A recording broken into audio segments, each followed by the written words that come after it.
Good evening, everyone, and good morning for those on the European continent. Morning, Alex. Heinrich, good to see you again. Going shopping, we'll be back soon. Sayonara. Fine, mate. Go and do what you need to do. You can always watch this later. So if you've... Yes. So what's happening with everyone? Where is everyone? There's 8. Didn't anybody get the message, so to speak? Probably not.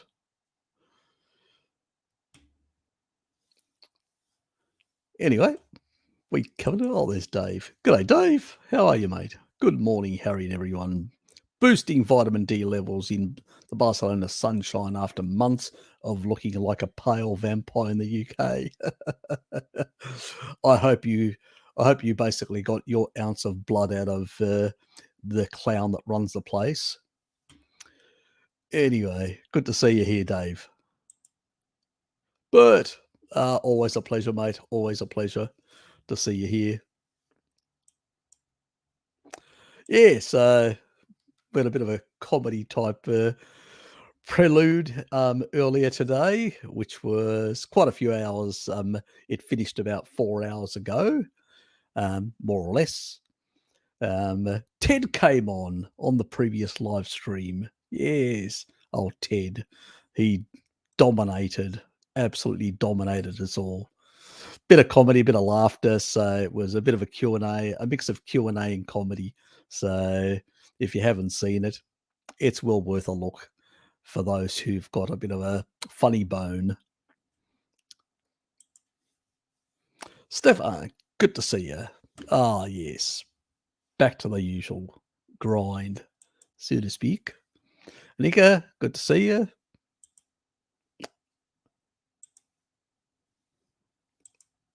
Yeah, so we Jared came around, turned up, which was nice. He mentioned a few things that were happening in his neck of the woods in Canada, which was interesting. Oops.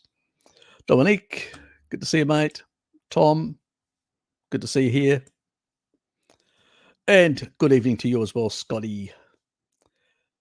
How much you know about the dawn effect, if glucose levels, and if there is a way to lower it? Well, you don't want to lower it. It's the dawn effect is the dawn effect. It's supposed to basically give you a boost of free fatty acids and glucose to get you going. The last thing you want to do is lower it. There's a trick that you could do, which is basically a blunting effect, which is taking a bit of taurine with cream in the morning. That would blunt it because taurine will lower the blood sugar, which it does. And the other thing is having a bit of extra protein in the morning. That's if you don't want to cut your. I usually allow my time restricted feeding to happen later on at about 11 o'clock. But if you don't mind eating earlier, then you can blunt it with fat and taurine early, and then throw in the protein an hour later. So if that's the mission, but generally speaking, I don't really get too wound up. People get far too wound up about the dawn effect. So I would not worry about it. How much glucose is going to be in your bloodstream as part of the dawn effect will depend on your lean body mass. So if you've got more muscular tissue, your dawn effect will be slightly higher. Well, you do need more glucose, don't you, to actually provide the energy for those muscle fibers? Yes, you do. And some additional free fatty acids. So the body will actually both release more free fatty acid and more without an insulin response, and more glucose without an insulin response, because glucagon is up tempering down insulin to within the physiological range of the dawn effect. That's the reason why it goes up. Your insulin isn't high. If you don't get, actually what it tells you, when you actually get a lower dawn effect, it's actually telling you may be actually two things may be happening. One, there may be a mismatch or a derangement in your circadian rhythms, your clock's not set properly. And that's where I say get out in the sun, get out in the early light to signal and actually generate the dawn effect. Because the moment you go out there, as the sun's coming up, the dawn, you're getting these wavelengths of blue light and the sort of near infrared sort of at the frequencies that tell the body, the signal to the body that there is the dawn effect coming, and immediately you get a boost of energy. So if you stay indoors, you actually feel lethargic, you feel like that. The moment you go outdoors and you actually get that early light, you get the dawn effect. And as I said, the level you'll get will depend on your lean body mass. That's the difference there for people that don't know. So if you've got more lean body mass, you're going to generate gluconeogenically, demand-driven, more glucose to satisfy those muscle fibers that need the extra energy. And that means in order to get that extra energy for those muscle fibers of the dawn effect, you need to keep down insulin. That's where glucagon makes sure that it's gluconeogenically producing the demand-driven requirements and keeps down. That is why for some people that are very lean and don't have a lot of muscle, their sort of levels are going to be much lower. I've noticed as I've actually built up muscle, my dawn effect is slightly creeps up, but then it comes down to the fours, the low fours. It goes to the top, the fours. It even sometimes passes into the fives, the millimoles, and then it will drop down to 4.2, 4.3. I've actually shown you guys in the past on my phone the measurements that I took, different hours. So one was 4.8, that was early in the morning. But then later, at about 11, it was down to 4.2 or 3. Got it? And that's proper. I'm actually giving myself a boost that I need to get myself going. The body's starting to get going. Oh, okay, we're going to go out for the hunt. Let's get that animal. Okay, let's replete glycogen. Let's replete, basically, let's provide additional free fatty acids. Let this body get going. That's what's happening. So don't worry about it. We worry about things far too much that are pretty much irrelevant. Anyway, that's really what we're talking about with the dawn effect. So I wouldn't worry about. The last thing you want to do is blunt. You can blunt, for instance, the cortisol effect by taking taurine, a high dose. But why would you do it? And you can also push more of the glucose into acetyl-CoA and minimize the amount with taurine, minimize the amount of lactate and that pyruvate recycling. You can do that. You can do a lot of things. You can do anything you like with your body. It's your body, Scotty. But I usually basically do not worry about that. As we eat more meat on a carnivore diet, we actually build more muscularity. And that muscularity, as a consequence, will raise our dawn effect glucose levels. That's the reality, and that's good. We want insulin down. That actually tells you one other thing, that insulin is down, that you've got insulin under control, which is a great thing.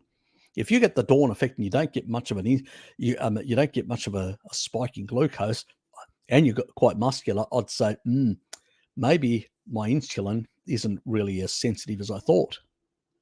People worry too much about early glucose levels. Far too much, Scotty. We're in this condition of this madness of running these really high ketone levels with the therapeutic levels, which are very unhealthy, very catabolic. That's where that nonsense comes from, where we feel uncomfortable. And everybody goes, oh, you got to look at throughout the whole day, where are your levels? If your levels are staying in that mid to low 4 and only spike a bit in the morning, that's fine.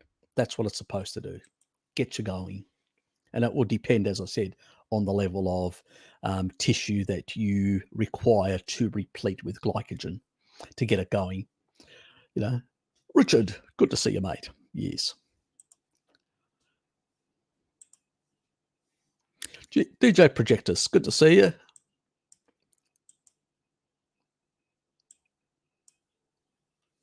Saladino making shorts now on YouTube. Oh, you'll do anything.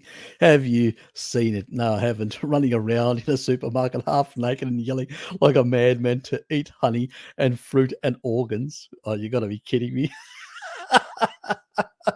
Really? Oh, okay. He's a special person, isn't he? He's a special person. Yes, I think that would be quite disturbing if I was basically a customer. The average person that has no idea about carnivore diet or vegan diet or anything, and would see somebody running around half naked with their top off, probably in shorts, and running around yelling, like a man, eat honey and fruit and all that. A bit like the vegans running around telling people to basically, what are you doing?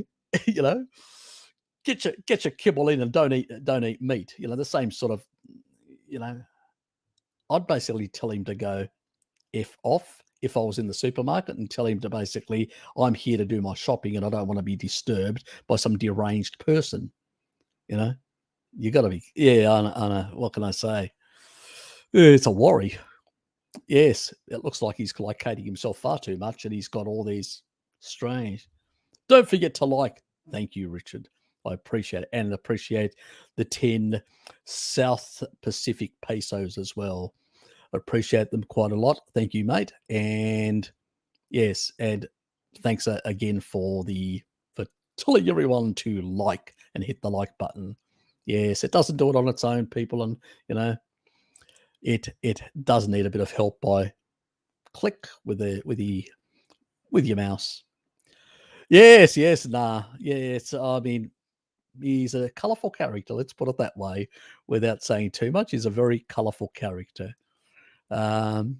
He's basically, what is he calling himself nowadays? I think he calls himself animal based or something along those lines. So yes, so we just call him Honey Boy, Salad Boy, and things like that. So anyway, that's his business, his life.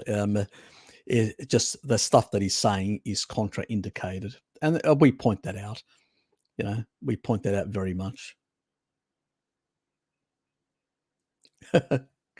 Goodness, Roy is keeping up with the comments. I actually aren't. I just went to the end and avoided the others, but I will hit the others in a sec and all that. NTL, hi everyone.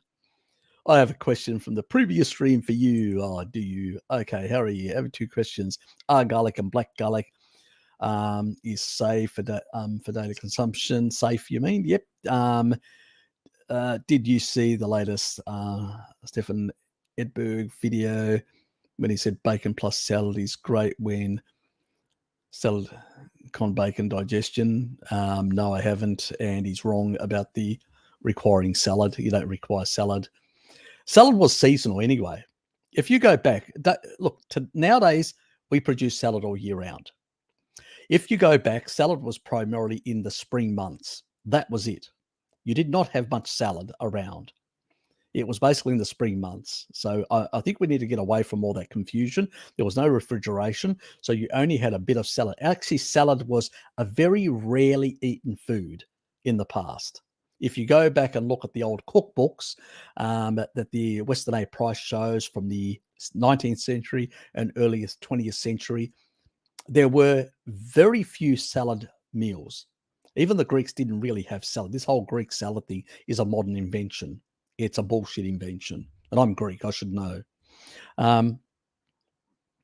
So great for the tourism industry, but it's bullshit in that regard. Traditionally, basically, we used to have you'd have skinned, you take the skin off, you take all the seeds out of the actual tomato, and you'd have a bit of that and a bit of cucumber, which was skinless and seedless, and you'd basically salt that quite heavily, and you would have it with some sort of drink. It was like a snack. Then that snack evolved into a full-blown damn salad. Again, something that started as something completely different as a snack, ended up, as a low-carb snack, ended up basically as a full-blown salad. because we could do it, because we had refrigeration in the 50s and onwards, and we could store certain things for a longer period of time and transport them from different parts of the world with great ease. And that's why they then were promoted as health promoting. We know how health promoting they are, and the rest is history. So Sten Ekberg, to basically say something like that is nonsense, because it's not a species appropriate food, and it's a food that is very modern and hasn't been around for very long, and wasn't even consumed all year round when it was around. So it, completely and utterly, and even garlic is seasonal. People used to dry them out and have a bit, which they used to put in soups and stuff like that. So, and never putting a lot. A lot can cause a number of issues, stomach upsets and all sorts of things. It was just small amounts. It was cooked to break down the anti-nutrients and all that. A lot of these things were soaked and cooked and done a lot of things. Nobody had things raw in the past. This raw and plant food eating that is more a modern thing, less to do. People used to cook all theirs to death, and they used to combine it. It was a filler for the meat and the animal foods. That's basically what it was. To just add bulk and add some additional stuff. So do we need that sort of stuff? No, we don't. This is just nonsense. And it has nothing to do with digestion, has to do with the regulation, and regulation of digestion is primarily maintaining a good gut microbiome balanced and well regulated. And taurine from meat products is the key regulator for all those things. So basically, animal foods are the ones that are regulating your gut properly. The rest of it is just nonsense. NTL. Can you tell something about kidney stones other than calcium oxalates? Oh, look, kidney stones can form in other ways. There are certain types of minerals that combine together, not only with oxalates, but also with calcium and other things that actually can generate. They're very rare. Primarily the key ones are, based around oxalate crystals. So, and there are some people that are more susceptible to them than others. I'm one of those people genetically. So it depends in that regard. But the primary ones are, oxalate based.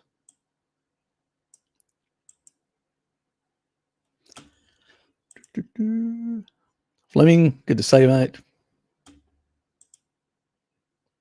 My wife has just been told she's diabetic, refused to listen to any of my advice, but she's listening more these days. Good. Small steps, Scotty, small steps. Small steps. People, sometimes it's very difficult. I mean, cognitive dissonance. I basically used to argue against the Atkins diet. I was morbidly obese, and I just argued continually against my brother Sean, and told him that he didn't know what he was talking about, and Atkins was shit. He had tried it when he was younger, and I just thought it was wrong completely because I'd been so brainwashed myself. So, yeah, look how far I've come. So basically, but I had to go through a massive illness before because from when you're in a professional technical field like I am. My field comes out of the engineering. You have a tendency of thinking that other people in their field are just going to be as professional and scientific and rigorous as you are. And so you don't look into what they're saying. You just accept it at face value. I realize that is very wrong. Nowadays, I realize just because somebody's in another profession doesn't mean that that profession is operating at the same standards as your profession. And that was a bit of an eye-opener for me. And it takes time because we've been conditioned. Remember, look at how civilization, up until the beginning of the 20th century, we didn't even have cars. Then we had cars, aeroplanes, antibiotics, vaccines, all sorts of things. Terrible diseases were slain. The ability to commute from one part of the planet to the other was quick. People basically grew up believing that science and the scientists can never be wrong, can always basically solve things, can have created the modern world, and can never be, and we should listen to them as an authority, like a religious authority. Nearly, it's sort of it's waning now because people are slightly more cynical. They've realised there's a lot of bullshit out there, but for a long time, that's what we believed, and we were conditioned in that way of thinking because we saw our society was transformed massively in such a short amount of time within less than 100 years. How could you not basically consider that these marvels, just have to look at the old cinemas, the old movies, and the old shows that had covered these sort of things. They marveled. It was like a new religion. And so the guy in the white coat was never wrong. We know since then that's not the case. And even in my field, there are debates about how, in terms of mapping certain things, how they should be done, some of the practices, some of the standards that we should use. There are disagreements and all that. Most people outside, they look at it, they go, oh, what a wonderful mapping product you produce. But behind the scenes, there are a lot of contentious debates and arguments about how to do it. That happens in every field, you think you get the best because you go through a process of, where you end up with the best thing everybody agreeing to, and to those standards that actually they make sense, or an engineer, comes up with the best formula to make sure the bridge won't fall. And so we accept that as sort of a gospel type thing, nearly. Unfortunately, that's a wrong way of thinking, So we realize now that there's a lot of contentious things. If you take a look at physics, there's a lot of contentiousness, M theory, string theory, and all that, which I reject, and fell apart because they failed to show in the Hadron Collider in CERN the sort of energy particles that they were expecting, which was great because that means we go back to the anthropic principle and the validation that the probability of consciousness emerging out of the so-called randomness or whatever is unlikely. So there must have been potentially the notion of a creator comes back into the scheme of things, so to speak. But for a long time, because of the way things were, we believed it. They could never be wrong. They'd done so many, infant mortality was down, everything was improving. But at the time, in the 70s and onwards, that's when the decline started. That's when the corruption of science actually started. And it wasn't only in the nutritional field, it was happening in a lot of fields at the same time. And we were losing our way. We became too high and mighty, thinking that we were perfect. And yeah, we lost our way big time. And so, look, I understand your wife because I was in that same sort of mindset. So hopefully she'll find a way out of that mindset without doing too much damage to her body. Sometimes when I drink carbonated water, it's not recommended. I know. Yep, it's not. I get pain radiating into the right shoulder blade. Yep. Just like with bile issues. How does that work? It's sort of an inflammatory thing. That's what it is. There is also the probability that it's also alcohol sugars. Alcohol sugars can actually disrupt the gut microbiome. So we know that if you have too much carbonated with alcohol sugars, they can disrupt the gut microbiome and disrupt part of the immune system. So yeah, so there's a probability that, we don't know exactly the mechanisms. I'm just giving you probabilities that it's probably a combination of this derangement in the gut microbiome, relationship with the immune system. This is via interleukin and interleukins and inflammasome. And there is a relationship there between the immune system and why it actually, because I've actually done a similar experiment with guzzling down like a lot of carbonated and a lot of with these sort of sweeteners and all that. So I did a bit of an experiment. I'm still sort of doing on-off variations.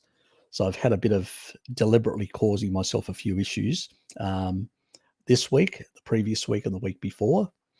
So yeah, I know I do crazy things. I know, and I've been trying to. I haven't generated a shoulder blade thing, no, but I have generated other things, like drinking 2 liters a day of this sort of carbonated with that, and really causing myself mild dysbiosis. So that was bloody interesting. But it took me that amount because somebody was actually telling me, well, there are some people that say it requires far more, but it took me to have some level over a liter. I noticed that, so I've done the liter level and I've done the 2 liter level. The 2 liter level really causes me issues, the 2 liter level. The 1 liter level, I can sort of tolerate better. So I'm coming back to thinking that, sort of a half a liter, a glass or 2, maybe the maximum you should be looking at when it comes to this sort of stuff. Oh, pure water. Okay. Carbonated pure water. Okay. Yeah. Okay. I'm with you. I'm with you. Yeah. Look, a lot of the stuff now, the soft drinks are carbonated. A lot of the sort of things. Look, carbonated water also does cause some effects on the gut microbiome. So it still comes back. It's the carbonated and in cases with the actual stuff from drinking, fizzy drinks or drinking sodas, even though they've got alcohol sugars. The alcohol sugars tend to disrupt the gut microbiome at a certain threshold, and also the carbonated water seems to also cause some level of derangement in the gut microbiome. So I think it's actually a gut microbiome thing and some derangement because when you actually change the balance of that gut microbiome, you're also changing the immune system. Remember the one that I talked about with the metabolite taurine and the inflammasome, AMPs, and it actually seems to have an effect on the AMPs, which is the anti-microbial peptide, which is basically a protein which is transcribed by your body to basically keep down the pathogenics under control. It seems to affect the AMP levels. So it's some sort of derangement that's happening in these mechanisms that keep the microbiome proper. And I think that's the sort of mechanism, but there's a lot of speculation on this, but we don't have clear cause and effect evidence. So I'm just extrapolating. That is sheer speculation and that's why I was doing these N-of-1 experiments myself to see what effect I was going to get. So I think that there is some effect by both the alcohol sugars and by carbonated water on the gut microbiome, but I haven't found really strong research to basically prove it one way or another. That's why I'm experimenting on myself, playing around. So I've actually stopped as of yesterday doing any experiments. I've had enough. I want to give my body a bit of a rest now. Since I haven't drank anything from last night, today my body was really settled. I even noticed my mood was better. And because I'm going to do a long live stream, I definitely didn't want to do it through the live stream, this experiment. So I made sure I timed it in a way but I did notice, because I was doing on and off, and when I was 3 days when I was doing it, I was getting, my energy levels were being affected. My gut seemed really all over the place. I was getting, burping and all sorts of things. It was really, and then when I was off it or just having a glass, it would settle down. So there is definitely a threshold, and some people have a different threshold how it affects them. Maybe some people can't tolerate it at all. Others have a bit better tolerance. Maybe it's because of the capacity to clear that stuff out, detox pathways. It's all speculation, all this sort of stuff. So, Oh, so I don't know. So funny, half naked in the supermarket yelling. Yes, exactly. Very funny. Um, yeah, I think he's lost the. Yeah.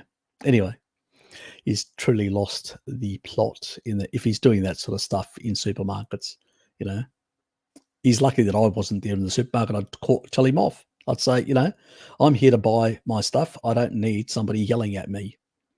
Please be respectful of other patrons in the supermarket and take your stuff, go and purchase it and bugger off and stop annoying other people like some of the vegans do in supermarkets. It's outrageous behavior. He should know better. He's not a child. A child will scream and shout in the supermarket. I can understand that, an undisciplined child. But, an adult, give us a break. I've heard that exercises can trigger oxalate dumping. Yes, they can. What is your opinion of how you would deal with that? Citric acid. Citric acid, yeah. And drinking probably a bit more coffee to basically slow down the dumping in that sense. Anyway, part of the issue of the dawn effect is that people fasting glucose, doctors require at least 12 hours fasted, thus putting people as diabetics rather than just short-term glucose rise.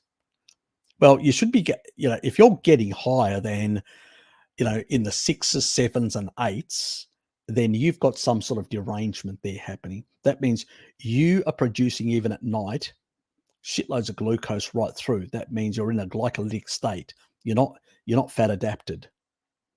So if people are pushing very high levels, that's not the dawn effect. That's basically, obviously the dawn effect will magnify that because, but that's not the dawn effect. It's basically you're running higher glucose levels throughout the whole day, even in a fasted state.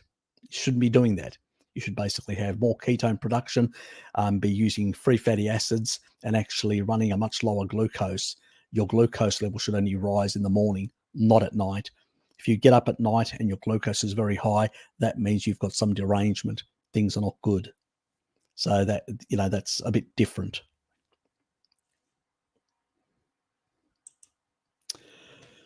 Tom, I have a question relating to what Stephen just asked. Why do you not recommend carbonated water? I think we covered that. Potentially causing some gut dysbiosis issues, but still, we're not clear. This is speculation. Some people seem to tolerate it better than others. Why? Don't ask me. We haven't done, it really, the only tests that we've actually done, Tom, is the ones that the industry has done, and they're just short-term nonsense studies.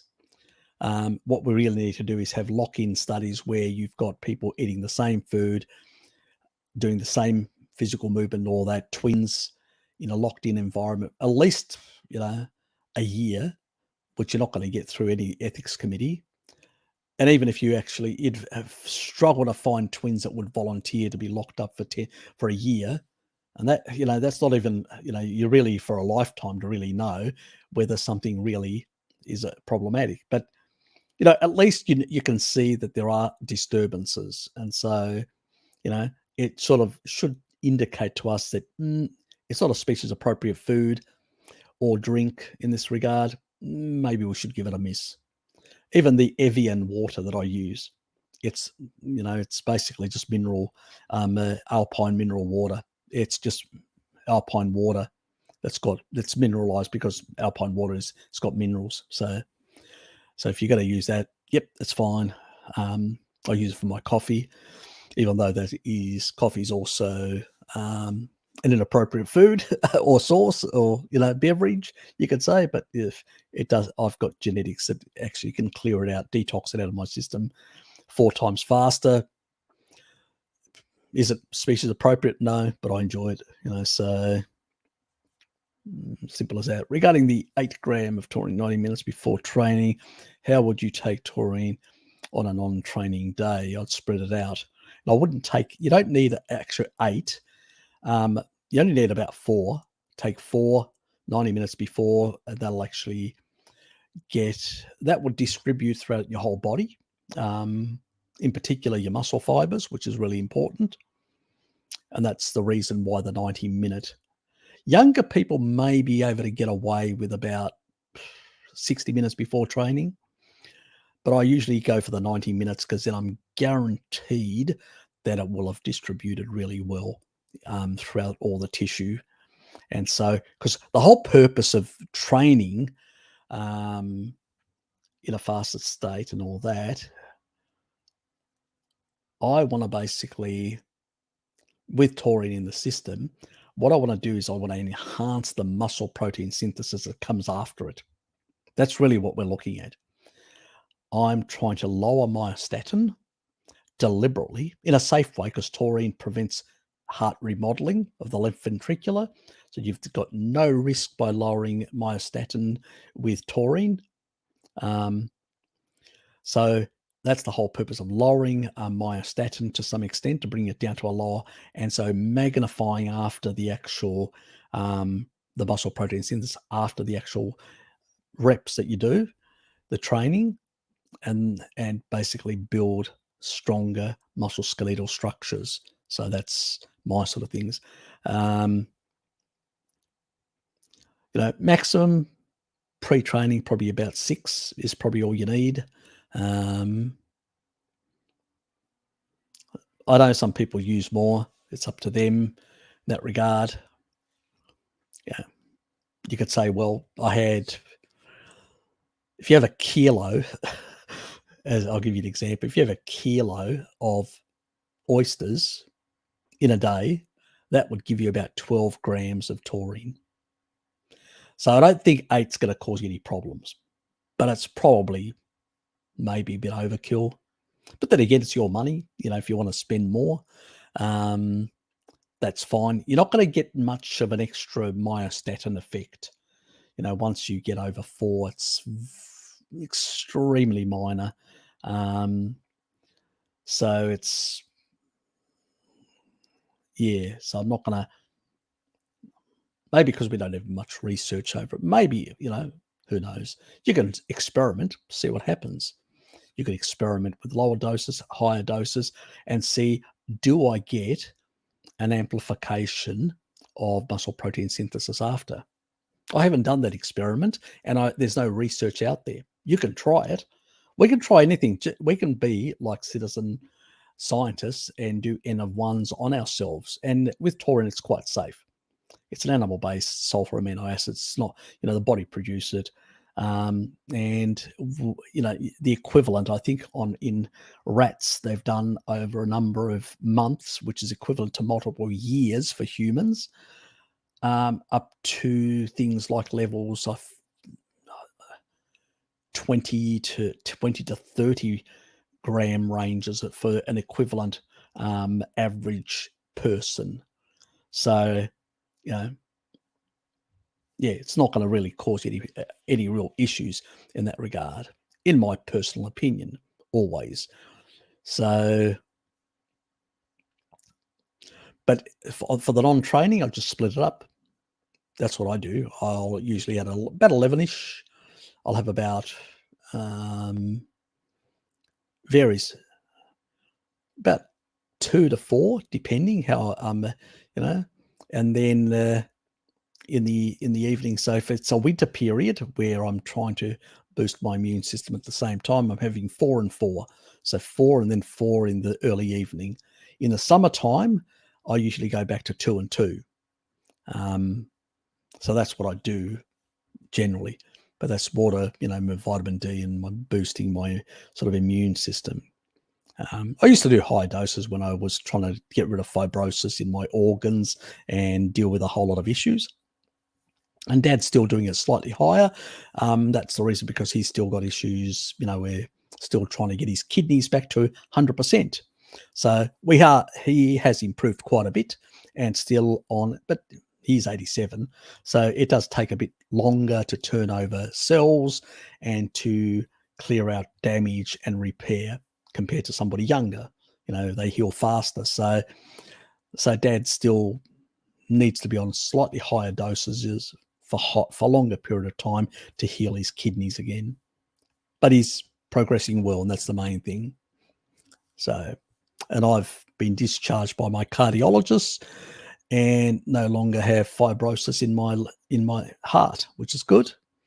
So it's good stuff. It's really good, for protecting the muscles and, reducing glycating of proteins, which is really, and also good for protein folding. So when you're building new muscles, you're actually going to achieve much better integrity of the muscle fibers. So the muscle structure is going to be much better. And it actually acts as a regulator of the antioxidant system. It's not a pure antioxidant like vitamin C or that to blunt the effects of exercise. So it's a great thing in the way it works. So yeah, split it. On the training days, use a bit more because you're trying to enhance the muscle protein synthesis. That's the whole purpose of having higher doses when you're training. We're trying to build muscularity a bit faster and all that. It's the same thing why I tend to put older people with leucine and taurine at slightly higher doses. I'm trying to build their muscles, their muscle mass, their bone mass. That's the sort of thing, because I know they just don't consume enough protein. So that's my focus. So I hope that was of help to you. Does this sound right, Roy? Insulin raises hormones like DHT. This in turn raises excess sebum in some people, oily skin. This clogs the skin, resulting in more acne. Yeah, well, look, that's sort of a very reductionist way of seeing things. It's a bit more involved. Acne also is the generation of unregulated matrix metalloproteinases and skin inflammation. And so there is retinol that is playing a role in regulating the MMP9 and MMP2 to reduce that. So while insulin can drive some of these pathways, that's clear, it's been identified, even it's not necessarily going to cause acne.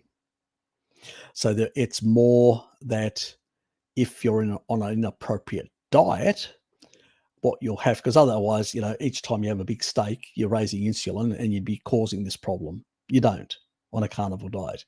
So it's has an indirect, it's sort of like an indirect effect, but then combine that with AMPs, combine that with other derangements, and then then it happens.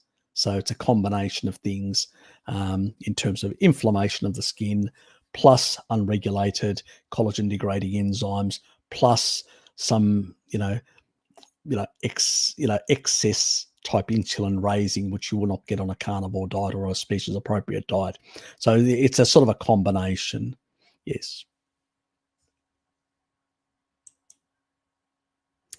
Ever since catching COVID, my sinus's nose seems to get blocked towards the end of the day at night, causing me mouth breathe all night and wake up with a sore throat.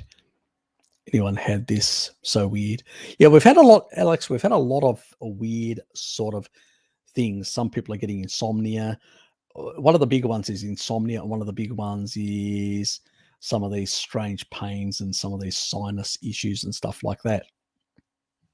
What I've recommended to people to do is to basically do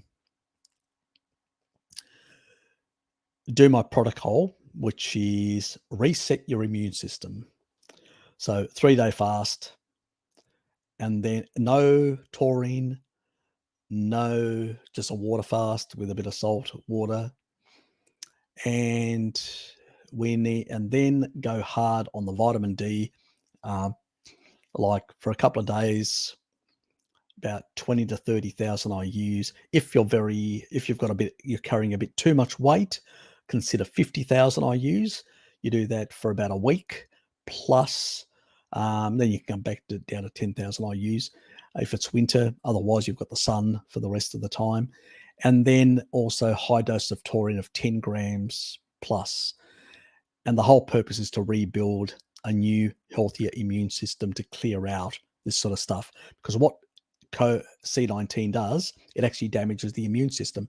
It causes senescence. That means it ages the immune system. not as severely as some other diseases. I mean, HIV, Ebola, those, they really age the immune system rapidly. Ebola is lethal. It sort of causes mass senescence, collapses the whole immune system. COVID seems to basically do some damage to the immune system as well. And then all these strange sort of conditions sort of start emerging or popping up. Even I had this sort of little sore throat for a couple of days, and then it sort of settled all down, and I did a sort of a reset.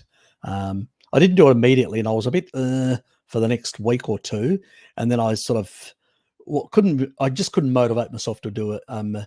It seems also that COVID also has affected creating affects negatively the gut microbiome as well, the immune system in the gut. And as a consequence, that's where taurine plays a role in helping the immune system in the gut. It modulates the immune system, taurine. That's a steak a day keeps the doctor away, so to speak. And what I've noticed is when I actually did the fast, I forced myself to do the fast.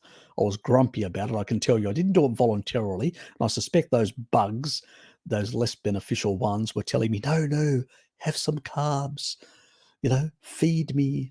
So something along those lines. Luckily, I didn't listen to those voices and buckled down and did a 3-day fast and then did a reset. And I felt much greater. All those symptoms went away completely. And I've seen people at work for weeks, months, sometimes still coughing and sneezing and still having, sinus and all these sort of side effects like long COVID incidents, basically because they haven't reset their immune system. So, and then, because the immune system will go after whatever foreign proteins remain of the virus, you will get some senescence, and that's where you need the extra support from the taurine, which prevents senescence of the immune system or minimizes it, which is the more precise term to use. So important to do a reset. Anyway, is your urine always light in color all through? Your urine only 2 to 3 a day? Yes, it is. Due to the fat oxidation? Yes, it is. So the dark urine always a bad sign? Yes, it is. Means dehydration? Yes, it does. And not always a bad sign, but it means that basically you may not be fat adapted. You may basically be having, because my urine is, I sometimes get concerned that it's a bit too light. And I'm going, I've only had 2 coffees today. Why is it so light when I've had no other water? So I'm the actual opposite. So, but I've been doing this for a long time. So I've actually achieved, we're talking about a decade nearly. So my level of capacity to, even when I have a cheat, the next day I'm back into fat oxidation very easily. I can just switch and my appetite comes down. I don't have the cravings that some people have where they get derangements by cheating. So I would say it definitely, things are not being managed properly. So you need to persist with what you're doing to get properly fat adapted. And then these things will start going away, Stefan.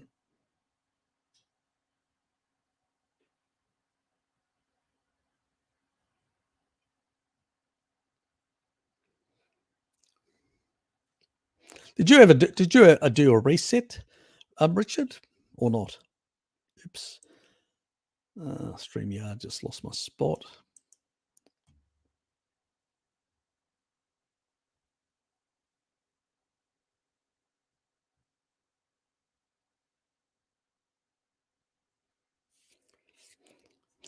These sort of things help a bit, but they're not going to, the immune system really. Yes, I've done that in the past.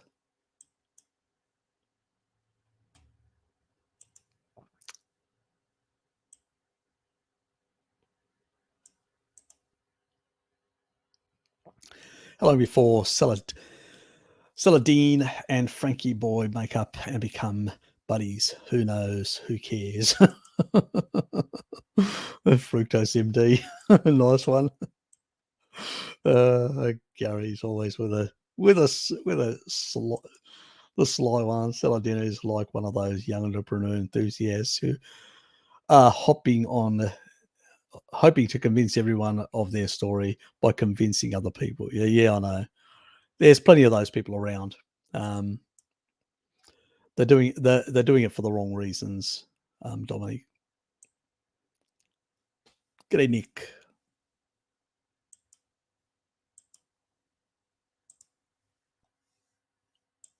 G'day Jonathan.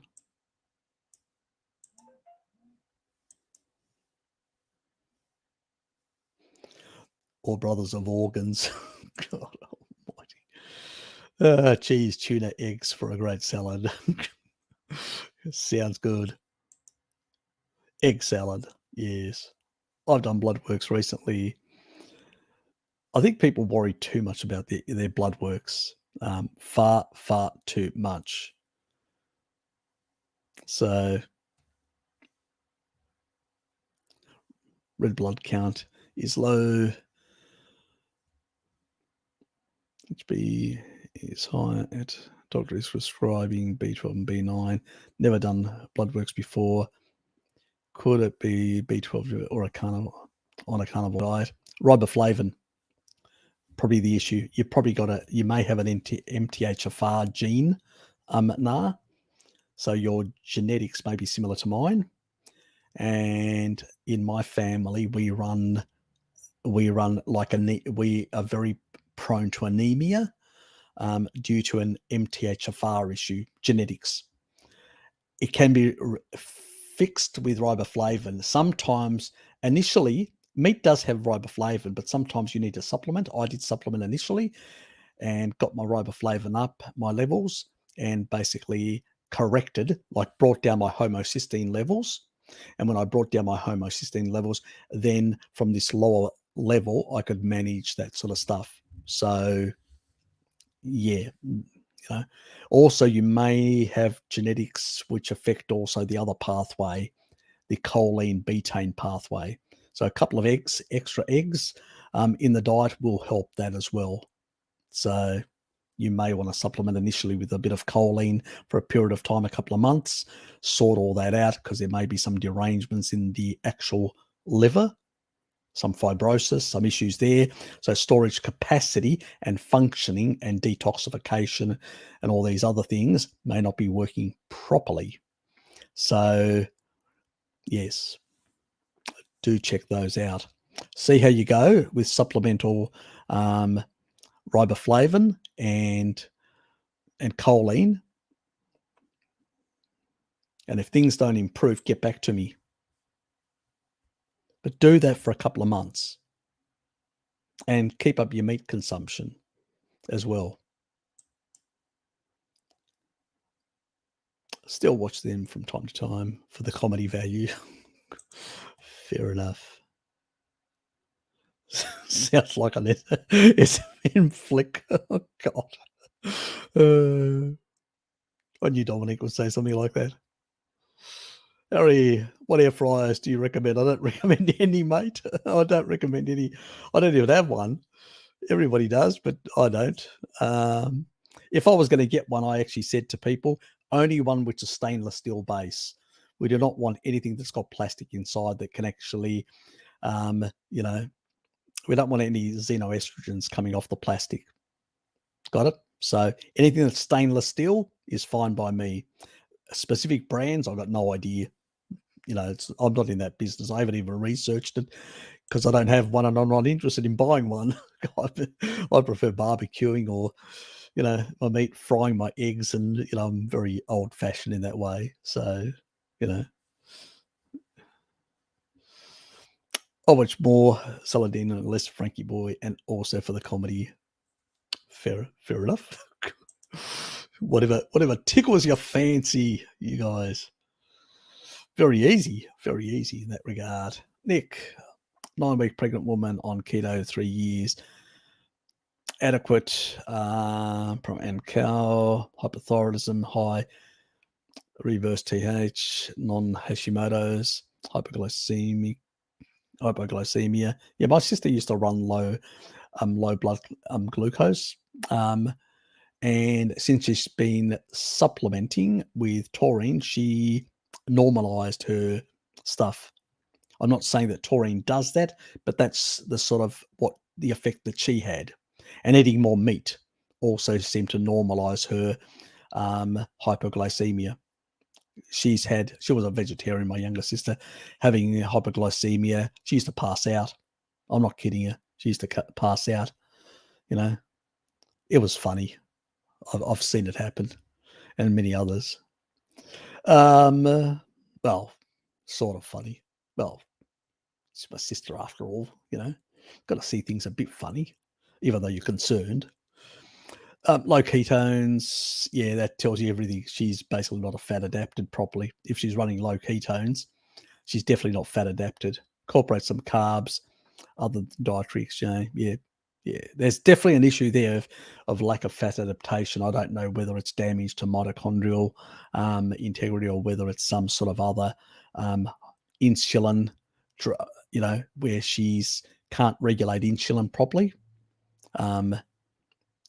Taurine definitely plays a role in fixing up the islet cells in the pancreas. I've actually done a video on how to improve the actual islet cells in the pancreas. So I would have her. I don't think she's on blood pressure stuff. She wouldn't be. I hope not. And I would basically definitely raise. And the other thing that I would add is selenium. Selenium reduces reverse T3. So you'll find selenium in eggs, stuff like that. But, so extra eggs and taurine. Yes, that's what she wants. And try and get foods like cheeses. If she's going to eat cheeses like goat cheese and lamb cheese, it has more, medium chain triglycerides and short chain fatty acids, which will help provide some additional energy and sort of push her into a more fat adapted stage over time. She may have some mitochondrial underlying damage, and that may take time to repair as well. And also, if she's pregnant, she's probably also some of that energy has been sucked by someone else out of her. But it's a hard one. I don't really have a lot of knowledge when it comes to pregnancy and ketosis and stuff like that. I know that people have done it in the past and not an issue whatsoever, but I'm not a specialist when it comes to these sort of things. So I'm just giving you a general outline in that regard of things. Taurine will definitely help the child. It's necessary for the mother and necessary for the child for growth. Make the child smarter as well and healthier. So vitamin D also, her vitamin D status may be too low, another issue that may need to be addressed. So you'll have to look into that, so there's a lot of things you have to sort of look into. But there's some sort of issue there, some sort of derangement, whether it's if she's pregnant, she's probably younger. If she, it's probably less likely an issue with basically mitochondrial damage. I mean, unless she's actually been in a nuclear accident or something, or some sort of severe thing, I'm putting it more that she's not regulating her hormones properly. And another number of things. I mean, choline in eggs will actually help improve some of that hormonal balance. Taurine will as well. So try those things and see how she goes and get back to me. So test in the next couple of weeks, see how it goes, and then get back to me. So let's not neglect this too much, because she's pregnant after all. And the standard care out there isn't that fantastic. Let's put it that way.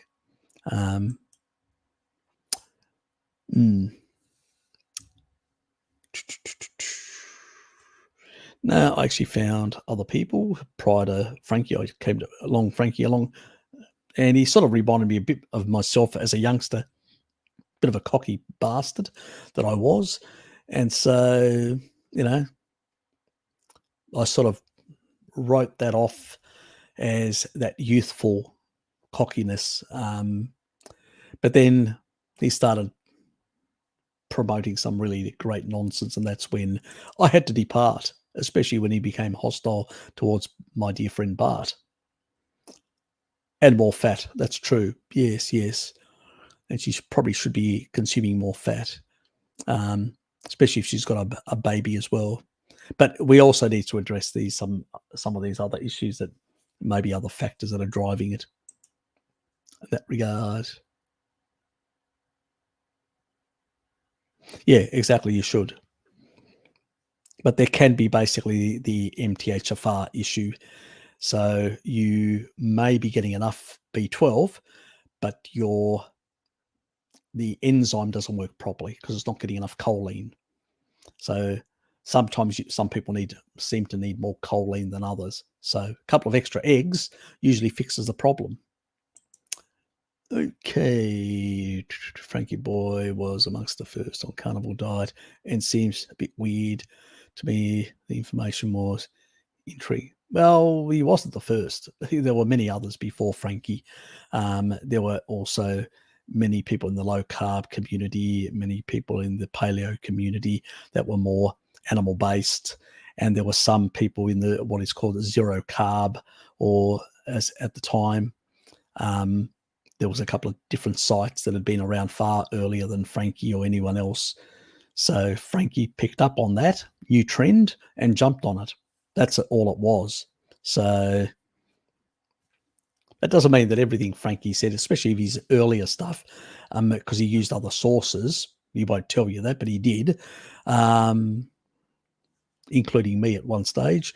So, yeah, so the thing is, that's not entirely how the story goes. Let's put it that way. Harry, could one guess someone's genetic predisposition regarding, for example, need for salt, temperature regulation, caffeine metabolism based on their physiology? Sometimes maybe.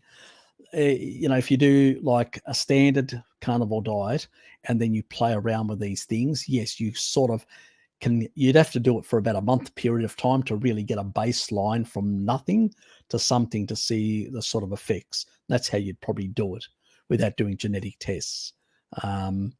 That's sort of the thing.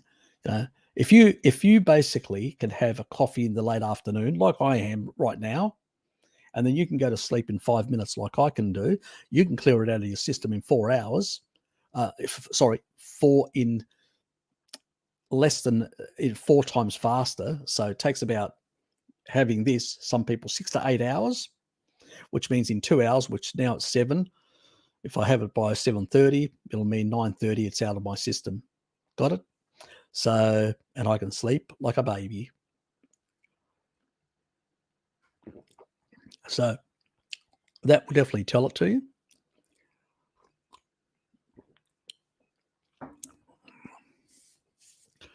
So if you play around with the level of, you stick to the same amount of protein intake, but you vary other things, and your temperature changes, then you can sort of work out, how well your body's able to regulate its temperature. Then with salt, it's the same sort of thing, putting it in, taking it out. And if your heart rate goes up, then you go, I must be a dumper. I don't recycle sodium as well, which means that I need more. I'm one of those people. So there's a lot of, you can do a bit of trial and error, or you can do genetic tests, to find out some of this sort of stuff.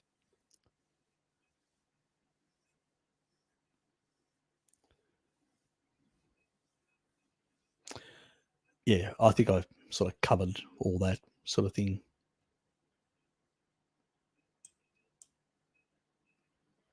I think in the trial and error approach. But the worst turn I took was to find Eric Berg. Yeah, I never embraced him. When I came across him, there were some things that I found interesting that he had to say. And then after researching them, I realized he was partially right, but not completely. He was very reductionist. And so I pretty much unsubscribed and moved on from Eric. So yeah, he sort of didn't really interest me. So when I started in the paleo community. We're talking about 12 years ago now. Well, 11 years ago. That was a year after my operation. I was starting to ask a lot of questions because I wasn't getting satisfactory answers. And then I dumped my medication after a year, and I looked for new solutions. Came across initially the Western A Price Foundation. Then I came across the paleo community, eventually the low carb community, keto low carb, and over time progressed towards the carnivore community. So that was my sort of movement, and I sort of missed some of these colourful people. I'm glad I did, because they didn't have much to offer. People like in the low carb community that I really respected and was high protein and didn't fear protein and stuff like that was people like, Michael Eads, and also gave me an insight in the N15 data, also gave me an insight in some of the archaeological information that always interested me, archaeology, but I never looked at it from a nutritional point of view. And that really intrigued me. I started looking back and going, now, when did this happen? When did that happen? When did coffee happen? Like, for instance, my dad actually asked me, and I go, Dad, the Ethiopian plateau, that's where coffee comes from, the origins of it. And so from there it spread. And then I sort of looked at, like olive oil using for lanterns and all that sort of stuff. And we had a bit of a chat with Dad, and he goes, oh, yeah, I remember when we were young, because he used to lard with his mother. Olive oil just became a craze later on for food. It was very rarely used for food. It was basically like, if we ran out of, lard or tallow or stuff like that, and dairy, in really difficult times, we'd maybe use a bit of oil, but it was sort of the last thing. It was primarily kept for lighting. You didn't want to, it cost money back then. You basically got oil.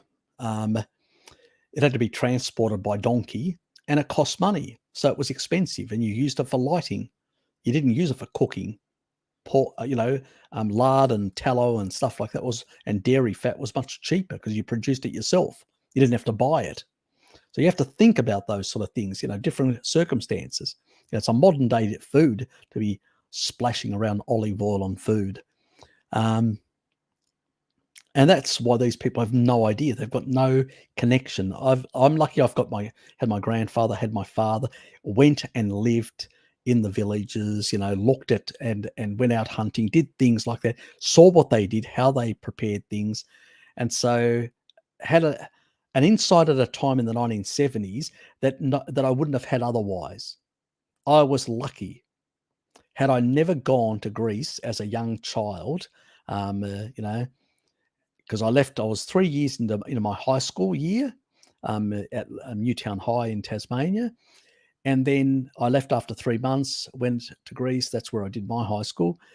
And I was there for nearly 6 years, and I got exposed to a completely different culture, different world. This is back in the late 1970s. So it tells you a lot how old I am. I'm 56 now, but in a couple of months I'll be 56 officially. So pretty much I saw a different Greece that was actually described to me even as a youngster. And that's the biggest problem. A lot of these people have got really strange ideas, like Eric and stuff like that, about, they don't have a conceptual framework. It's sort of like bullshit down the track within in every community, whether it's a low carb community, paleo community, it's a lot of bullshit, a lot of myth making, stuff like that. And so even in the carnivore community, there's some myth making stuff. Believe me, there is.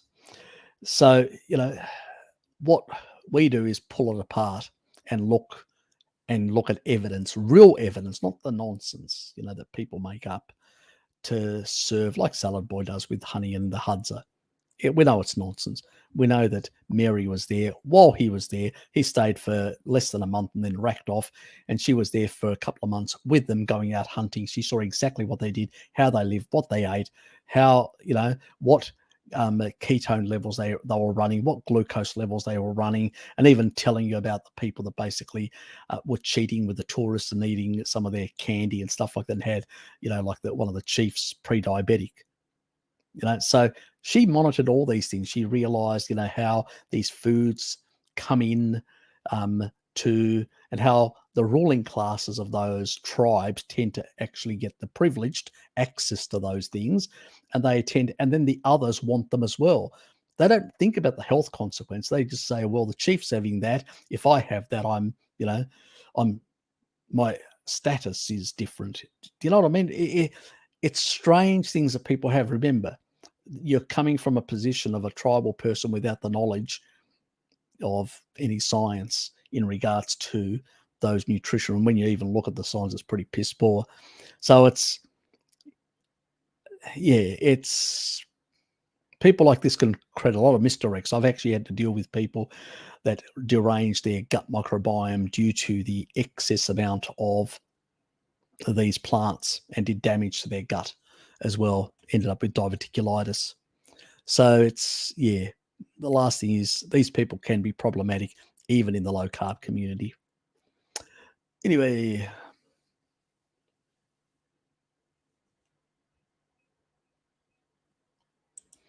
we've covered most of that. We've covered that. Bergs and his cups of green or whatever. Yeah, green tea. I mean, green tea is not going to really, it's probably got a few anti-nutrients, but it's probably not the worst thing. All this nonsense about the EGCG, stuff in the green tea, that's nonsense as well. Actually, if you take it in high doses, concentrated, it actually increases senescence. Yeah. Do you want that? Age your cells faster by damaging them? No. Remember that study that I did on the Senolytics, my first study that I showed Pfizer had the best results? Yes. All that sort of stuff. So a cup of tea won't cause, like massive senescence or anything like that. But we're calling concentrated, yes, of that nutrient. But so what else is there? There's not much value in it.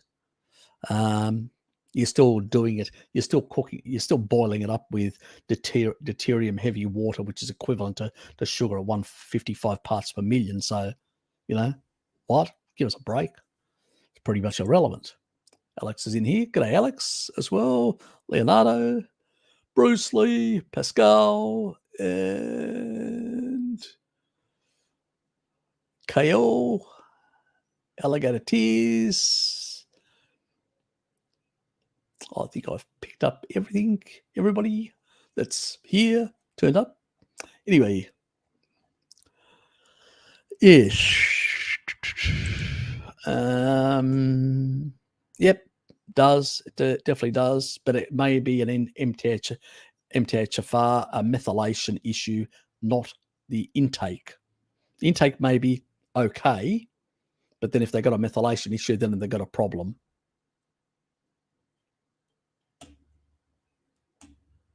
And Jin's there as well.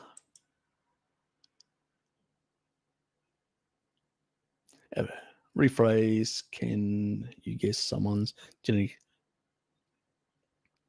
Yeah, I think based on their facial or body features. I think there are some signs in facial features and body features where, especially, like rickets, that's an obvious one, but some of the other stuff, you may see excessive puffiness if you've got, running higher insulin levels, feeling cold, where somebody's next to you and they're feeling cold and you're not. So, and you're eating the same stuff. So there's some sort of issue there. There's a few things that, but sometimes it's not very clear. There's nothing like genetics or testing or stuff like that. So, yeah. it's otherwise it's very grey. And then we're getting into the speculative sort of thinking. I've learnt this week that Vikings seem to have had a lot of grains too in their nutrition. Maybe they weren't so healthy and strong after all. This is, look, a lot of populations did back then. We're talking about in the medieval periods. This is a medieval period. We're not talking about, further back in time, but they didn't consume a lot, and they were prepared very differently. These were basically grains that were fermented, like the Zea bread in Greece. Actually, the same variant actually exists in the Germanic regions. So theirs would be a similar variant to the Zea bread, because the Zea bread came from Greece, moved through the Roman Empire into Northern Europe. So that would have basically been a grain that would have come with the movement of the Roman Empire. And those grains would have basically got into the northern. They tended to be higher in minerals, lower in anti-nutrients, lower in, Zea bread is considered a zero gluten bread. It's bullshit. It still has a bit, but very little. It's something like 10% or something, extremely little. And so even people with celiacs don't, if it's fermented properly, and it's basically, like 3 days for fermentation and then turned into a bread, it's going to have very little left over in terms of some of the anti-nutrients in it, including gluten, these lectins. And what it will do is it is it's easier to tolerate, even if you've got celiac disease in that regard. But, so these people would have had a small amount. They wouldn't have had a massive amount. They'd still be eating a lot of meats and stuff like that. They'd be eating very little of this. It'd be like a filler, in that regard. It's very, Zea bread dries out and it's a very high protein. It's double the protein of regular bread.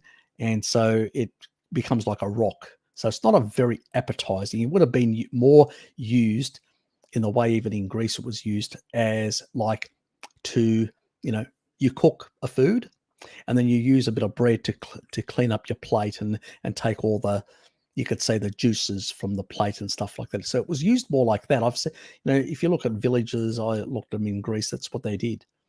They had a bread on the side, a small amount of bread, and they were eating the food, and then they would clean up their plate with that and take everything. This comes from a psychology that you don't want to leave anything, because you don't know whether your next meal is going to come from hunger, previous hunger period. So it's a strange way of actually eating and behaving. But it's this sort of mentality that exists. But also these people consuming milk, like the Swiss Alps, where they were having the same sort of breads as well. They had a different type of variant, which was a rye type bread.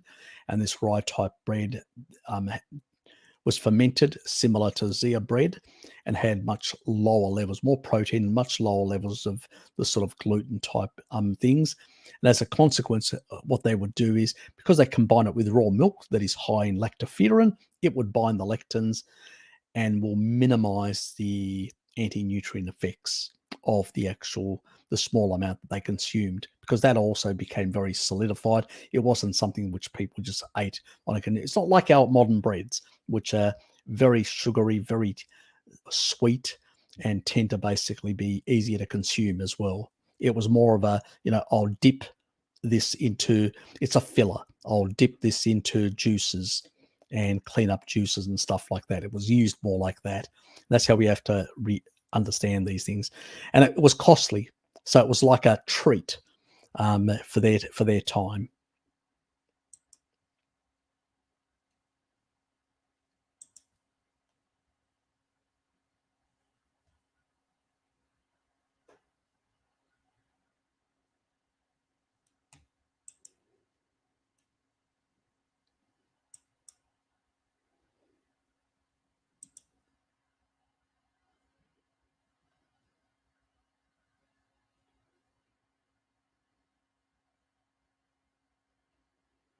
Yep.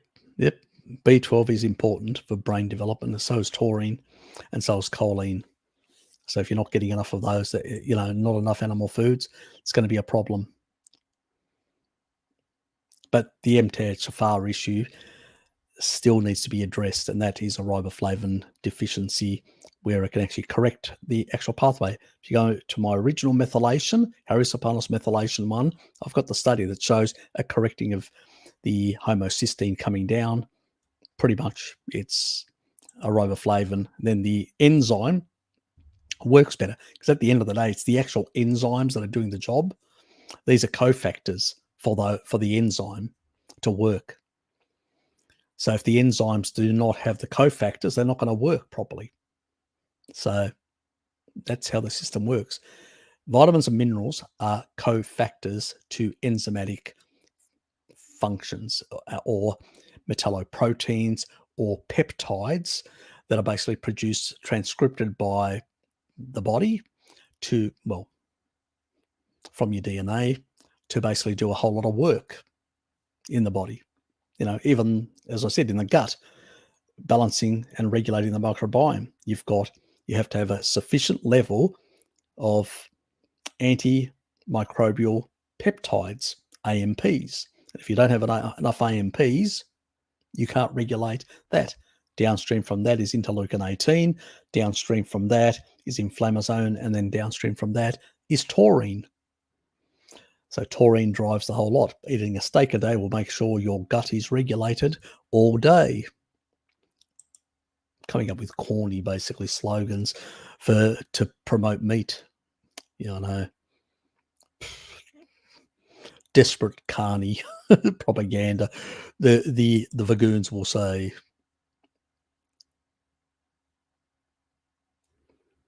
Yes, you could do that. Find out where you're at if you've got a problem.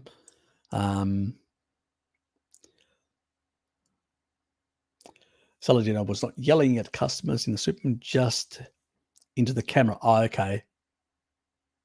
But it's still crazy enough. Yeah, well, I think that would be disturbing for people walking past somebody that's actually yelling in the camera. So anyway, we'll leave it at that. If I was there, I'd say, excuse me, can you keep it down? There. So I'm taking BCAAs, branched chain amino acid supplements, post-training. I'm wondering if it's safe long-term in terms of liver health. Yeah, it's fine. I'd actually eat more food, actually eat meat, magnify the effect, in that regard. And I tend to basically, if I'm going to basically enhance the muscle protein synthesis, it's the taurine before and then leucine after. And that's why I supplement. I've never supplemented with BCAAs. I've supplemented only with leucine and with taurine for the enhancements in muscle protein synthesis and getting enough protein in. Because independent of those two, actually, I've shown studies, even in a fasted state, taking just leucine on its own will basically enhance muscle protein synthesis in the absence of additional aminos. Not to the level that when you add aminos, but it's still quite high when you look at, if you go and check that study that I did on leucine, Serpanos on leucine, you'll be shocked. Yes, that was to basically tell people that it's nothing to do with insulin, because you're in a fasted state. So if it's insulin, you shouldn't get any muscle protein synthesis. Do you know what I'm getting at? It's leucine, not insulin, that's driving it. People have got everything confused. Insulin acts as a signaling molecule. If it gets over amplified, it's because it's being resisted because of the Randall cycle, and it's trying to get the message through. Take up this extra energy. Deal with it. So it's a sort of a proxy, a signal proxy for a derangement, which is the Randall cycle. So an elevation of these signaling molecules is more, telling the body, I'm trying to push things, and I can't do that. I have to push it into growth of adipose tissue eventually. Yes. So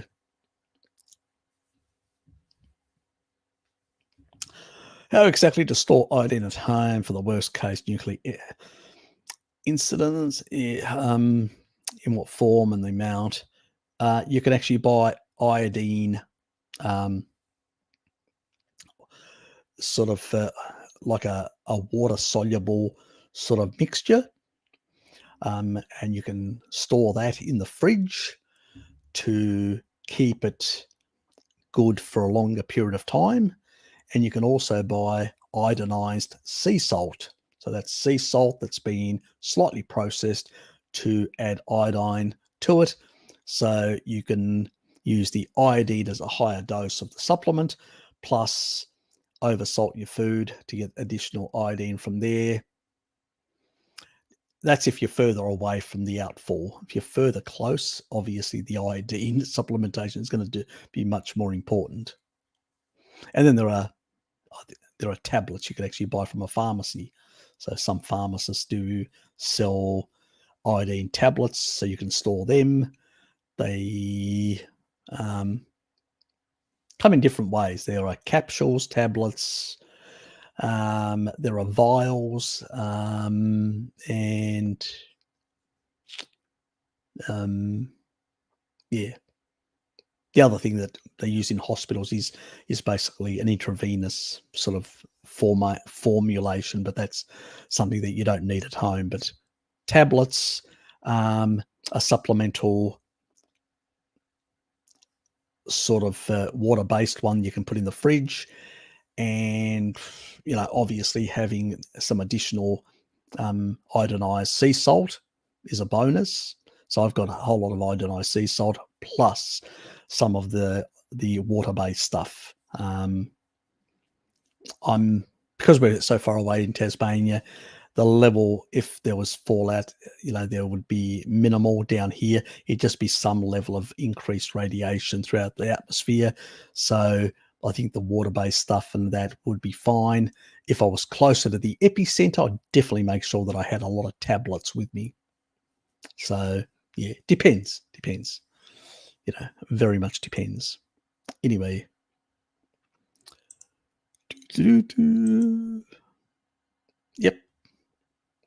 Yep, tablets.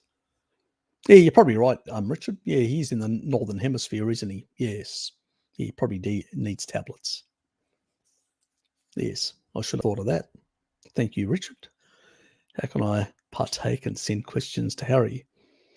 You can actually just basically, at the moment, I'm not taking any emails because I'm way behind and trying to get my stuff, but you can actually leave comments at the end of the video and I'll answer them, or you can put comments in this, and if I've got time, I'll answer them. If I don't, I'll just ask you to basically leave a comment and then I'll cover that. So that's how we operate. And when I get around it, I get around it.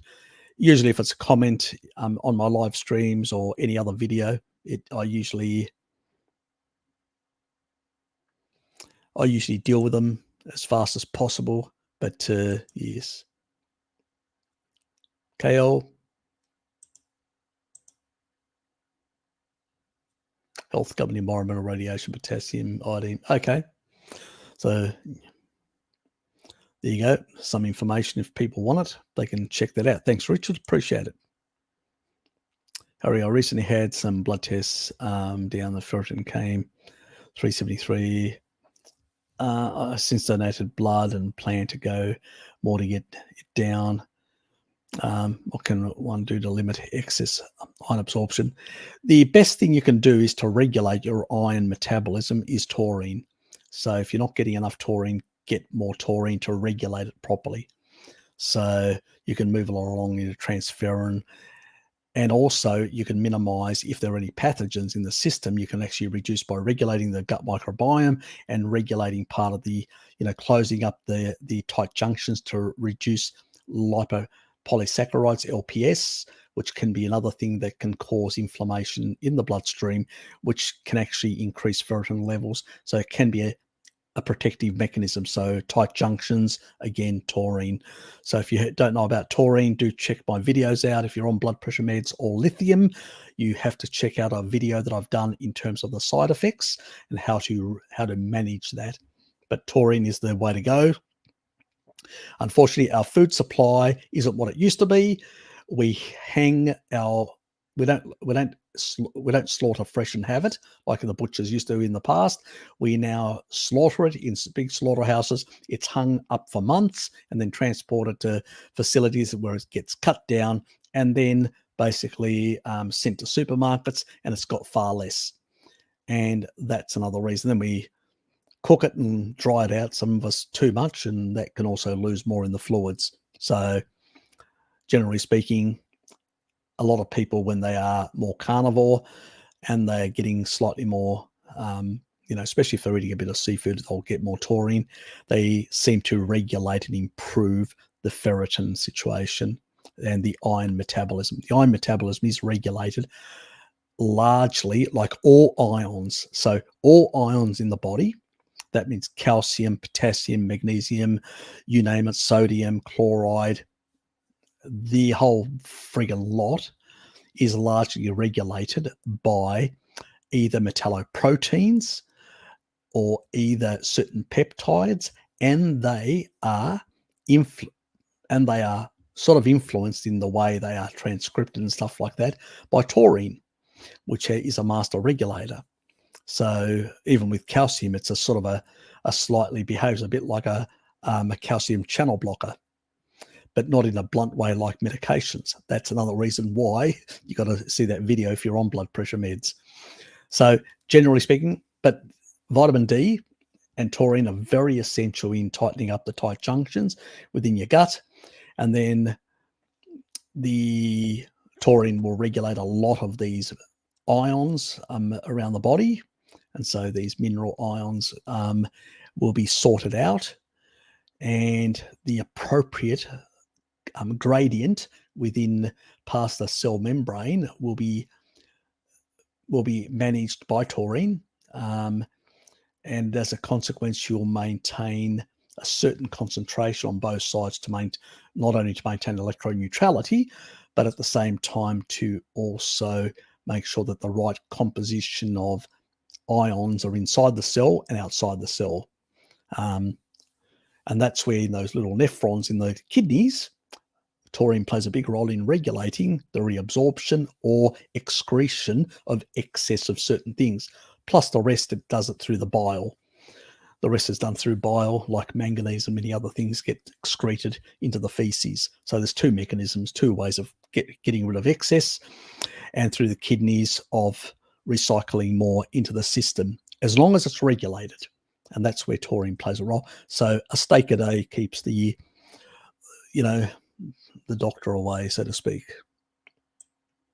and sort of re-regulates and sorts these things out. It's just a quicker way of re-regulating things by supplementing, because currently our food supply isn't what it used to be. And a lot of us are quite depleted in sulfur amino acids, unfortunately. Yeah, paprika is, sort of compounds, a number of the different compounds that you find in some of the other herbs and spices can have that chelating effect, especially things like in a curry, curcumin and stuff like that tend to be iron chelators as well. It's the reason why there is also very high levels of iron anemia related in southern India. Again, a lot of curries. So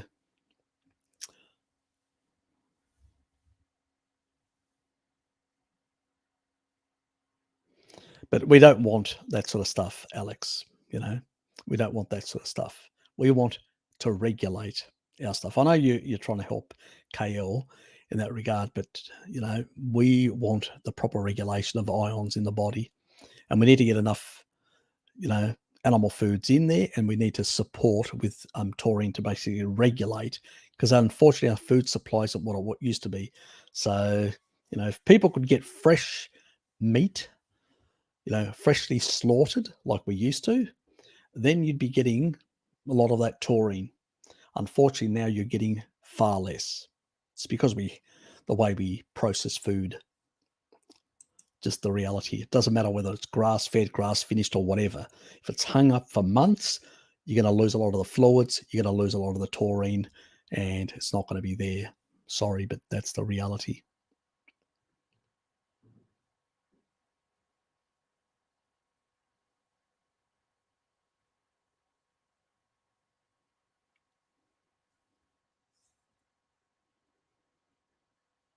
I didn't look at the link, so I don't know about the link, Stefan, in that regard. But I actually get my iodine, the actual supplemental, the water soluble form. I get it from. It's designed by a company with naturopaths. I never have anything good to say about naturopaths, people usually say, but in this case I do.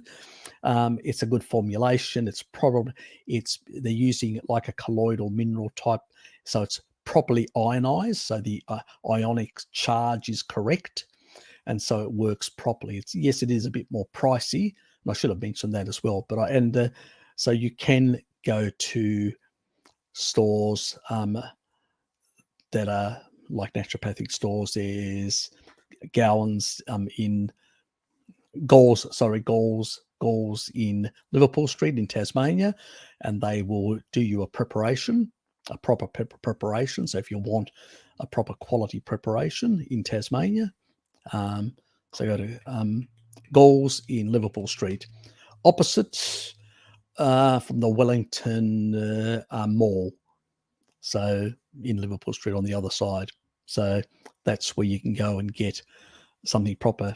So that I do go there, and I also go and get my sulfur based soaps as well. So I get with ash in them, so like they used to make soaps in the past with the ash from the fire, from wood fire. So more traditional stuff that actually helps maintain a better pH for the skin as well. So I do all those sort of things and all that, So, even though I do bang on about the naturopaths and their supplements and all that, at the same time, I do use some of that sort of stuff because to access good sources. So, yeah, thanks, Stefan. But at the end of the day, also, people may not have access, so some of the other stuff may also be useful as a temporary option. Sometimes you just have to use what you have to use. If you're, very much an irradiated environment, you use what you can use. So it's sometimes not practical to be able to get access to certain things. It's just the way it is, unfortunately, with life. Alligator tears. I recently tried adding 4 grams to my caffeine and 1 citrulline mix before working out, but I noticed that it makes me feel very sleepy and relaxed, resulting in a bad workout. Okay. How late are you doing the actual workout? If you do it very late, if you're doing your workout very late, yes, it will. Because remember, it's actually normalizing cortisol and actually amplifying melatonin at night, and it will make you sleepy. Some people's melatonin, for whatever reason, actually will rise earlier. It has to do with circadian mismatch in their clocks. So your circadian clock may be out of whack potentially, and so it does have that effect. But if you're basically doing your exercise at about in the mid afternoon, you shouldn't be getting any of that because the sun's still up, and your blue light exposure should be basically keeping you fairly awake in that regard, especially if you're in a gym environment or all that sort of stuff. But as I said, some people's circadian clocks are slightly, so what I usually recommend to those people to try and see if they can sort out their circadian clock or shift to an earlier time slot their exercise routine, and not with caffeine. Please remove you don't need the caffeine. Just stick to the taurine and the citrulline. Caffeine has an ability of really deranging things in certain ways, and so I don't really trust it in a sense. So yeah, keep that in mind.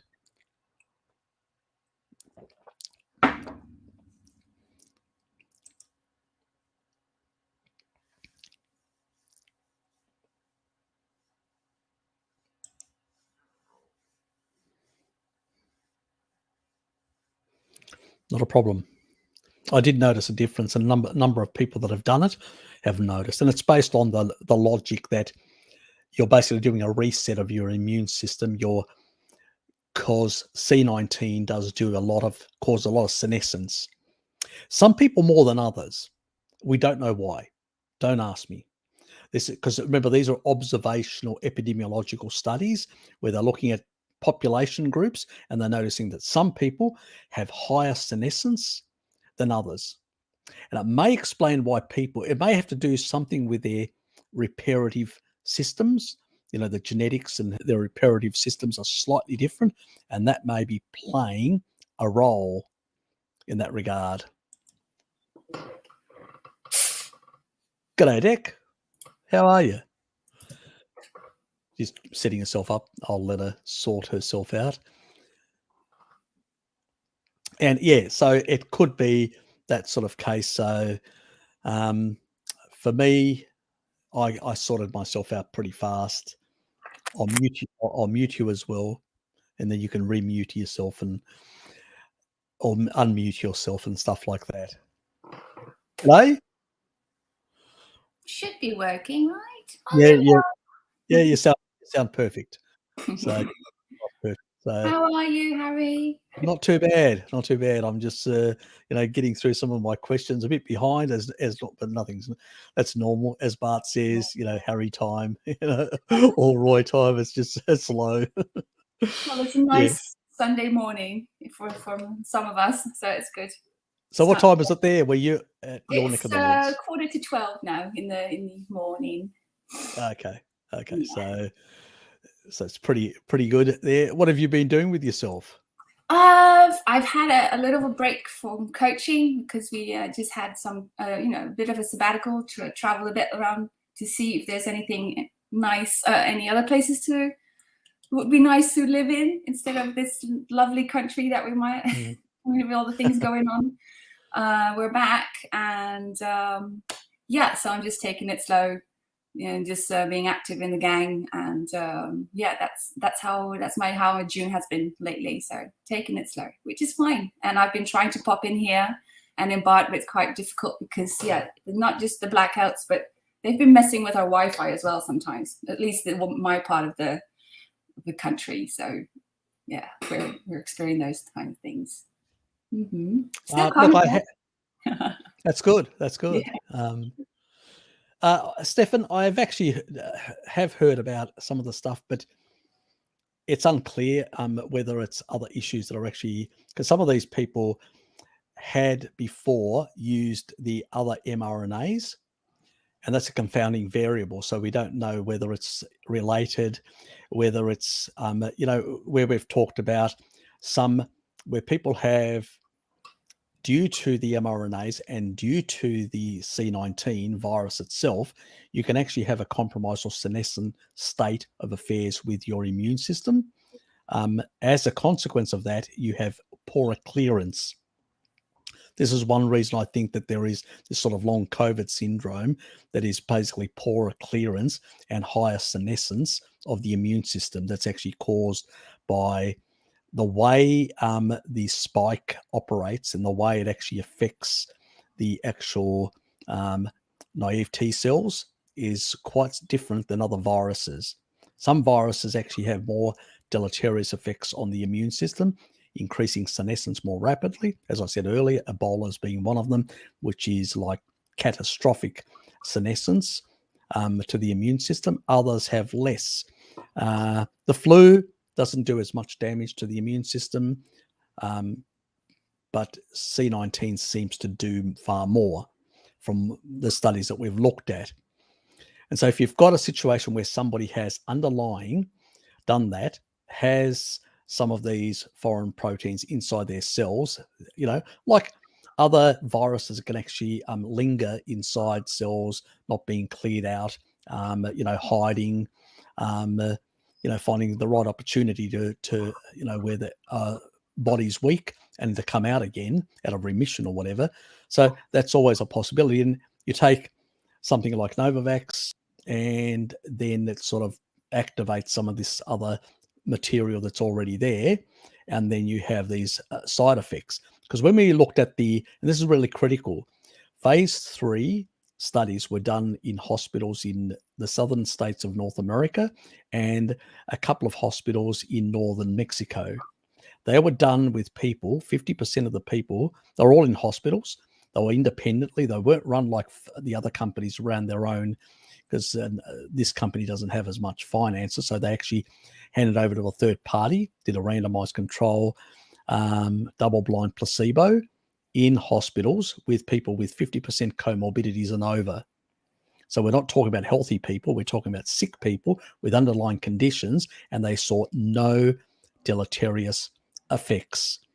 And even one of my subscribers, I've done it as well, one of my subscribers actually went and did checked for, did the sort of the clotting factor 1 and also myocarditis tests and very high sensitivity. I've done a video on it and had 0 effects. Actually, their baseline was below that of the average. So, which is understandable because he's on a carnivore diet, so it'd have less inflammation, the person. But if Novavax was a problem, it would actually show. But like if you've already got an underlying and you actually get a virus, you can actually reactivate certain things in some cases. And we know COVID has done that and many other things. So is it basically that, or is it basically associated relationships? Hard to tease out because the initial independent trials did not show that. And many people that have done tests did not show that. It is a traditional formulation. So somebody would have to show me how something could translocate from a localized area to beyond a localized area, unless you're activating something inside that localized area cell. And then that stuff that's already there, that it's not Novavax but something else, then actually starts replicating and moving out from that area.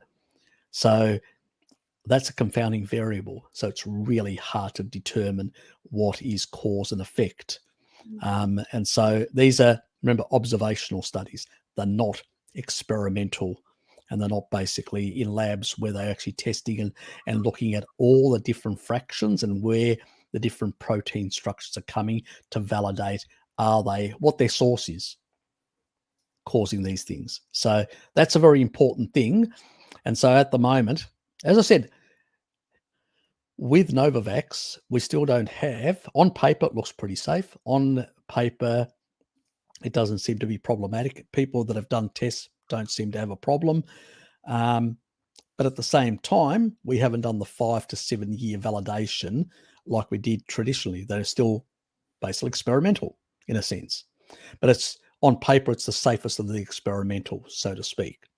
But we can't jump to the conclusion that Novavax is a problem when we've seen nothing in the trials, and we're talking about people with comorbidities here, 50% in hospital settings, where a lot of testing was done at the same time. So it's really hard to basically sort of marry the two or, make sense of the two. They just seem diametrically at conflict with each other, the sort of that data. So, and just because some people in the media are saying it and some people anecdotally pointing to it and stuff like that, that's irrelevant because there's no research currently that I've seen showing quite clearly that there is an effect. But as I said, there may be these other interactions that because we're not testing, we don't know. But if there was a proper clinical study that actually looked at people after the fact and then looked at what other sources and what was their previous vaccine status as well. We're talking about mRNA, viral vector, whatever, prior and anything else, looking at their state of their immune system and things like that, then we'd have a much better gauge on what's really driving or potentially that. We have to still be science-based. We still need to basically, we can't speculate on these things. It's very easy. I know people like the emotive stuff. I mean, I've had to deal with people with the issues with a number of substances in vaxes, which are irrelevant because we can detox that stuff. It's in such minute levels. We get exposed to far more in our environment, let alone in something like that. And the prion stuff and whatever. My biggest issue is these mRNAs and all that becoming more widespread use for other vaccine purposes.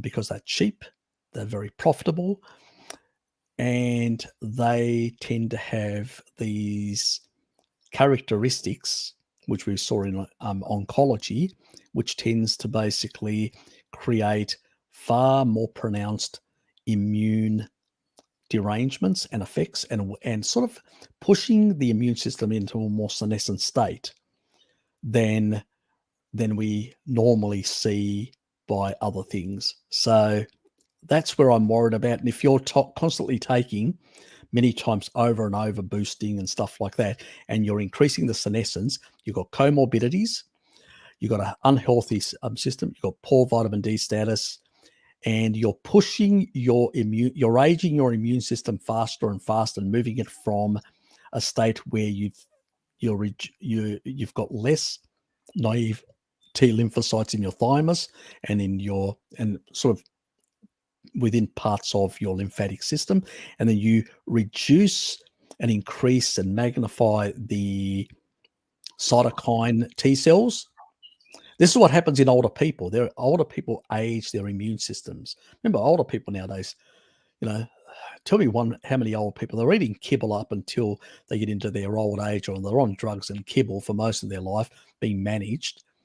Hardly any of them do any fasting to be able to rebuild an immune system. And so they keep on aging and aging their immune system until they get to a stage where they're more vulnerable to cytokine storms. This is the thing that we've been concerned about. We've seen it in oncology with mRNA and all that. It seems to accelerate when overuse, when you use it too many times, to accelerate immune senescence, which then makes you vulnerable to cytokine storms. That's really what the problem is, and that's what we've been talking from the beginning about, a cytokine storm, Bart and me. That's the mechanism, because it's been proven to exist. We see it in the literature. We're not making it up. We're not just plucking it out of the air. A lot of the other stuff is just sort of speculative nonsense. It's in the people, anecdotes and all sorts of things plucked out of the air, which I got no proof to, maybe not, but can I say it definitively? No. What's your opinion, Edek, on this sort of stuff? I mean, you've probably listened to all of this. I don't study science either, but I do only get anecdotes. So people do easily, what you said, marry those two together. So like you said, I keep forgetting, it's not proven yet, but we do have these issues, and again, that things just don't go away anymore after the shots, and that's true. Yeah. So just stupid things, like, not stupid, but having a cold and it's not going away anymore, and that can be really annoying if anything else works. So and look, I've known people at work who have had one of the mRNAs or the viral vectors or whatever, and for months they were coughing, for months, or they were having sleep disturbances, insomnia, muscle pains, a whole lot of strange symptoms that these people never had before. So the only person like that I've got an immediate, like Hello Kitty, she had a bit of pain in her shoulder that lasted a bit longer. Like mine was one less than a day, and it actually went away. And she had it for a couple of days, and it sort of persisted a bit longer. Then eventually it went away. She did Novavax as well, because she was on the chopping block at work as well, and like myself. Right. Of course. So if it came down to mRNA or job, would have been lost. I would have been only looking for new employment or unemployed for a while. But sort of Novavax was the least. If there was no mandate, I wouldn't bother. It's a coronavirus. I don't think with coronaviruses you need to vaccinate. They are mutating continuously. It's a waste of time. Best to get natural immunity and just boost your immune system with vitamin D and taurine and a bit of an animal-based diet, plus doing some, fasting now and then to rebuild and reduce the senescence of your immune system, which is the key thing where we need to focus.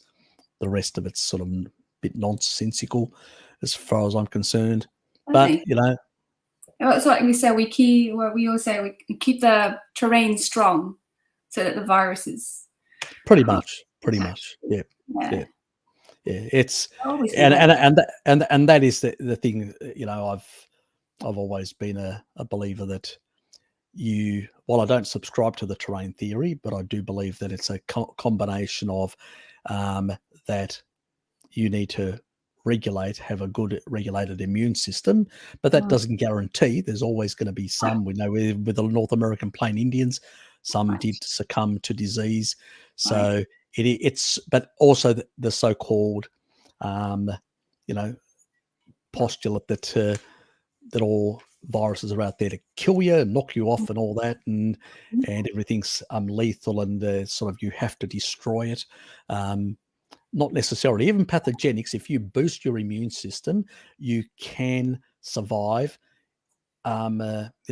Some can suffer a bit more than others, so that's true. But fundamentally, a strong immune system does play a role. And I mean, looking at what Mary Ruddock was talking about, the Messiah, the young kids that were coming back and noticing the difference of their ability to cope with parasites in the environment. It's completely different.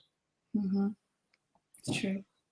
I was wondering then if all those vaccines that we've all had to take when we were younger, are they going to change all the formula as well? Are they going to be like? That's what I'm worried about. Yeah. Okay. I must have missed that. Sorry about that. Just kidding. Yeah. I'm really worried about that. Yeah. Me too. I've said to people, the only solution is for your children to take them overseas and try and find traditional sources. Oh, okay. So that's the sort of approach that I've taken. I'm hoping that it's just too not worth their while because they're always caught on the new stuff. But you never know, especially when governments get behind and fund it, because that's what usually happens. Without government funding, multinationals are not going to invest millions of their own money on uncertain projects. No, especially when it comes to health. Precisely. If it's a blood pressure med or whatever else, they'll definitely do that. Yeah. But nothing else. No. A sticker their names on it. Yeah, precisely.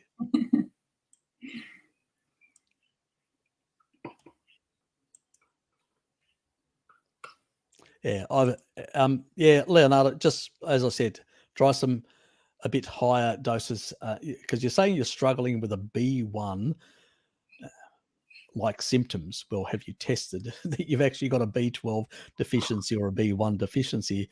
To say that, without testing, just I've got anecdotes that doesn't really tell me anything. There's enough B1. First of all, you only need 50% of the B of the thiamine compared to somebody on a kibble diet, pretty much, because you're only using one of the pathways, the enzymatic pathways, which both fatty acids and protein go through. So the reality is you only need 50%. And if you're consuming some pork and some tuna and some seafood, which are very high in thiamine, you'll get all the requirements you need to satisfy your needs. B12, again, unless you've got a genetic, that's usually if you're on a carnivore diet, you're getting enough. Unless you've got a problem with you've got malabsorption issues. And again, taurine fixes all that, re-regulates the entire gastrointestinal system, plus fixes up the islet cells in your pancreas, sorting all those derangements in there, plus the enzymes that are produced in there, fixes up the emulsification of your bile, and fixes all that up and sorts that sort of stuff out. And so these numbers, are they based on healthy people? Usually not, right? They're usually as an average of for sick people or in a standard American diet, or but there can be other reasons. I mean, there can be the MTHFR, like I've got the 677, and I've got both the alleles, which are TT. So basically, I've got the worst. I'm homozygous, so the worst type, and as a consequence, I tend to we're running higher inflammation, higher C-reactive protein in the past, and higher homocysteine levels as a young, when I did check. But then I found research, and it's a very old video that I've done. It's called Methylation Part 1. I know back then I was very uncreative with my titles. In brackets, I put a few other things just to hope to increase its viewership. But riboflavin basically corrects that completely. So you don't need to supplement B12. If you eat a steak, you don't need to supplement B9. All you need to do is just increase the transcription of that enzyme by increasing your riboflavin. It's simple as that. It all goes away, gets all sorted out. Because the problem is when you put too much B12 or B9 in, what you do is you usually deplete one or the other. A lot of people go for the B9 and tend up to deplete their B12 further, or they go the other way around with B12 and they tend to deplete their folate levels. They don't realize that they are not the issue if you're getting enough of it. And also the conversion pathways within the body have the ability to convert and produce more, from precursors in the more B9 and also if you're eating a lot of animal foods, you're getting also choline, so you're supporting the secondary methylation pathway. Which how can you heal like the malabsorption part if someone can't absorb too well, because you don't know that for first. That's the thing. If they've got an absorption issue, then you really have to focus on that. You have to accept my levels are going to be low for a period of time. I can't do anything about it, and I'm just basically going to slowly sort that out. Or temporarily, you can go for a liposomal supplement that basically can circumvent the whole process of getting those nutrients in until you can actually fix these malabsorption issues. Most of these malabsorption issues are what I call a meat deficiency, basically taurine deficiency. Once you get enough taurine in the system, it usually clears up everything, sorts the regulation of all these different pathways. It fixes up the stomach because it actually regulates the proton pumps in the stomach directly. It also suppresses H. pylori. It's the only thing that actually completely takes a baseball bat to H. pylori. Oh, really? Yes, it does. So this is the reason why people, when they do raw meat, when they've come off a plant-based diet, they actually get more relief than cooked meat because they're getting more taurine. They just don't know why. They could actually have cooked meat and just supplement. Right. That's that's the only difference, and that's why they get things sort of normalizing in their body. I've had a lot of my subscribers actually go on taurine for a lot of gut issues and stuff like that, and they've seen improvements in their sleep, in their gut, in all sorts of things. You don't want to if you take too much too early. What it does is, if your circadian rhythms are slightly out of whack in the evening, and you take it really early, you could actually increase your melatonin much earlier. All right. And as a consequence, you become sleepy early in the day, in the evening, than you would otherwise. You'll end up going to sleep earlier, very early sometimes. So, I mean, it can be useful. Don't get me wrong, it can be useful, especially if you're, you need to wake up very early in the morning. But it does affect those sort of pathways. What it does is it doesn't suppress cortisol at night. It brings it down back to normal physiological level. Right. And so then it just frees up the capacity for melatonin to increase in the body. Now, how much it's going to increase, it will be influenced by blue light exposure and many other things. Obviously, it's not just one simple thing where on this channel, we don't talk in reductionist terms. We talk about it in more holistic, both diet and environment having an interplay on the way our bodies work. So it's, and our genes as well. And there's always that variability we need to take into account. But, also, B12 can be low due to infections, underlying infections, gut permeability that actually hasn't been resolved. That's another issue. Yeah. A lot of lipopolysaccharides, LPS. That's another thing that taurine sorts out. Plus, it also, with vitamin D, improves tight junctions and eliminates largely that problem as well, which is very important. And so that's the reason. That's the reason why some people, when they go on a raw carnivore diet for a period of time, they see so much relief, especially when they've come off really bad sort of situation. I don't mind a bit of raw meat, but I'm not, constantly, No, sort I've of like, tried it actually. I've tried it for a few months, and it just actually started off my meal with 25%, let's say, like a steak and a half. And I had to not do that for a while, just circumstances. I don't feel a difference to me, but so okay, yeah. But of course, it's different for everybody. that's right, exactly. Yeah. So, Richard, if you crave raw meat, by all means, certainly. Yeah, exactly. Alex, good morning, mate. Alex is one of our subscribers from the Netherlands. Hi there. Goeiedag, as I would say. And talking about going from a bad situation to eating meat for the first time, I had that sensation as well. I was not eating, so that was my baseline. And having that piece of bite of meat, that first bite of meat, for at least 10 years. Yeah, that I still can remember that feeling. It was wonderful. So it was my body suddenly waking up. Yeah, for sure. I mean, it happens. For other people, it takes some more time, but for me, it was right after, and I went straight to shops to buy some more. So that was a good day. So did you go straight to just ruminants? I did. No, yeah, no. I even had chicken. I know I tried everything because I've been vegan and I was anorexic after that. So it was about 10 years for sure that I hadn't had any piece of meat. So I tried everything, anything I get my hands on. So God, that would have been a shock to the system. Oh yeah, but it was a good one for sure. Yeah, I that's may what I have mean. had symptoms, but I just thought, it will all go away. It will go away eventually. Yeah. So I wasn't too worried. Cool. Yeah, we need more. Look, a lot of things can actually affect the thyroid.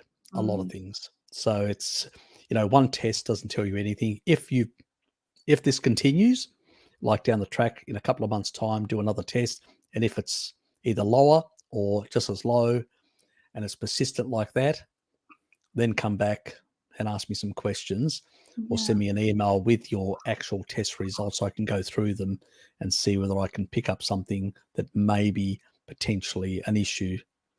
There can be genetic reasons as well, while a similar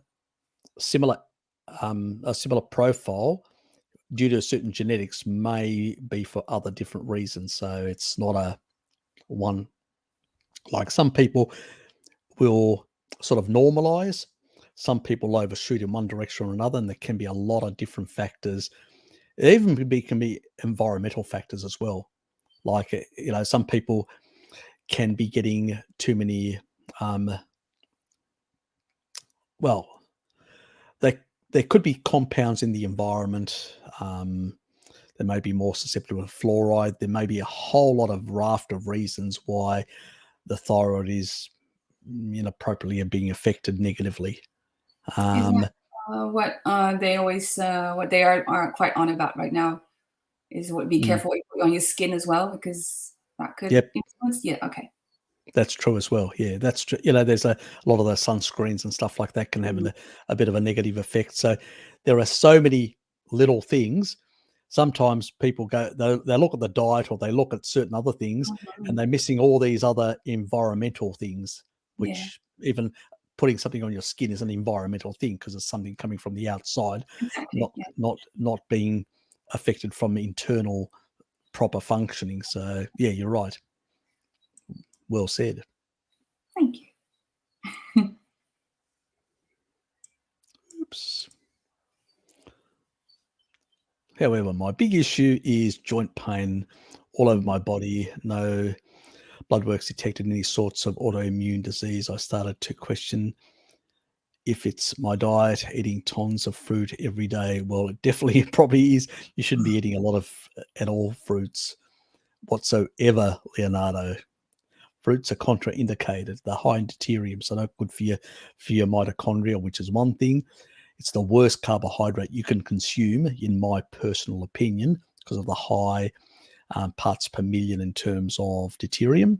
It's where the growth factor, the plant is forcing most of the growth factor. The leaves are the lowest, the fruit is the highest in that sort of stuff. And so you definitely don't want those types of ions going into your body that your body can't sort of in the Krebs cycle. There's a rate limiting effect how much you can actually swap out. That means in terms of producing metabolic water, and at a certain rate it just overwhelms the thing and more will get in, and then you will damage your mitochondria. And as you do that over time, you will affect your health in a negative way. So yeah, really, that's just on that front of mitochondrial health. Fruit is really, really bad. On other issues, it depends on the fruits. There's so many variability when it comes to fruit. Fructose can have a negative effect in some people in terms of inflammation, but in some people it doesn't have as severe. So it's so varied. And it also means how vulnerable you are, what previous state you're coming from. So that's another issue in itself. What's your take on it, Adek? Oh, I'm quite astonished. I thought it was just the fructose, but there's so much more behind it. And just wondering, how would you know? How would you know if you want to? Of course, you want to take the risks, and because it's hard to measure that if you are fructose sensitive. Can I call it that way? Yeah. Look, there's some people they will take in, let's say, a bit of fructose from fruit, and they'll have some glucose. Right. And then what happens in their body is they will get a big magnification of the fructose production. It's part of their own glucose will be converted into fructose. Right. Yeah. Through the polio pathway. And even some of the lactate can also go down that pathway at some point. That can sort of be mitigated with the taurine against, because taurine basically lowers lactate and forces it through the Krebs cycle as acetyl-CoA. So it sort of, that's how taurine actually brings down blood sugar, by preventing this sort of recycling of pyruvate. So which is an effective sort of solution but yeah, I would say that you are probably, some people are more sensitive to certain compounds in different fruit. I don't know exactly, because fruit is a really wide sort of, there are a lot of compounds in fruit. So like with certain seafood, some people have sensitivity to certain compounds in seafood. So, and I've heard that people have in fruit, it's probably the least researched area is fruit compounds that people may have sensitivity to. That's true.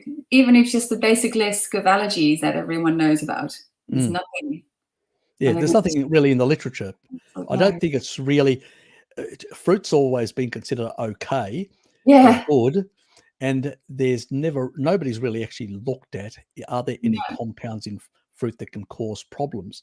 But I always hear these anecdotes of people point to me, I had fruit and I had joint pain. And I go, normally I get that with gluten. I know that gluten, when early agriculture came from the Asia Minor into Central Europe, and then flowed through the rest of Europe as the migration patterns happened in that period. What we saw was in the skeletal remains an increase in sort of joint bone issues, whether it was basically arthritic osteoarthritis and all these sort of things. So we definitely know that there is that when it comes to gluten and certain other anti-nutrients in wheat type products or barley, the grains in general. Right. We do see these things, but I've never seen any research when it comes to fruit.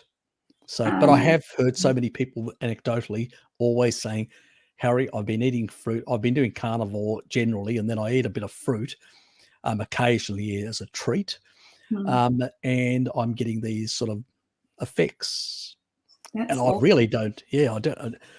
I have no idea what it could be, what compound because it it's could too be. simple to say it's because of the sugars. I think generally but at the same time, some people are having very little fructose, and I'm going, I know that we all use that argument because, it's probably the fructose. Yeah. But I've been thinking about it in recent times, and I go, I could be completely wrong. And I've sort of stepped back from the fructose argument. Yes, a certain amount of fructose at a certain threshold, yes, will cause some problems. Right.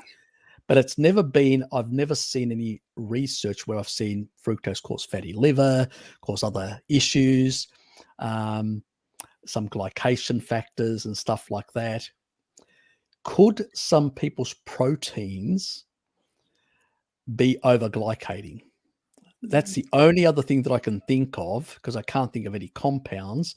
And that was the only thing it was a flight of fantasy, a flight of sort of, not fantasy, a flight of sort of speculation in my brain while I was in the bath one day.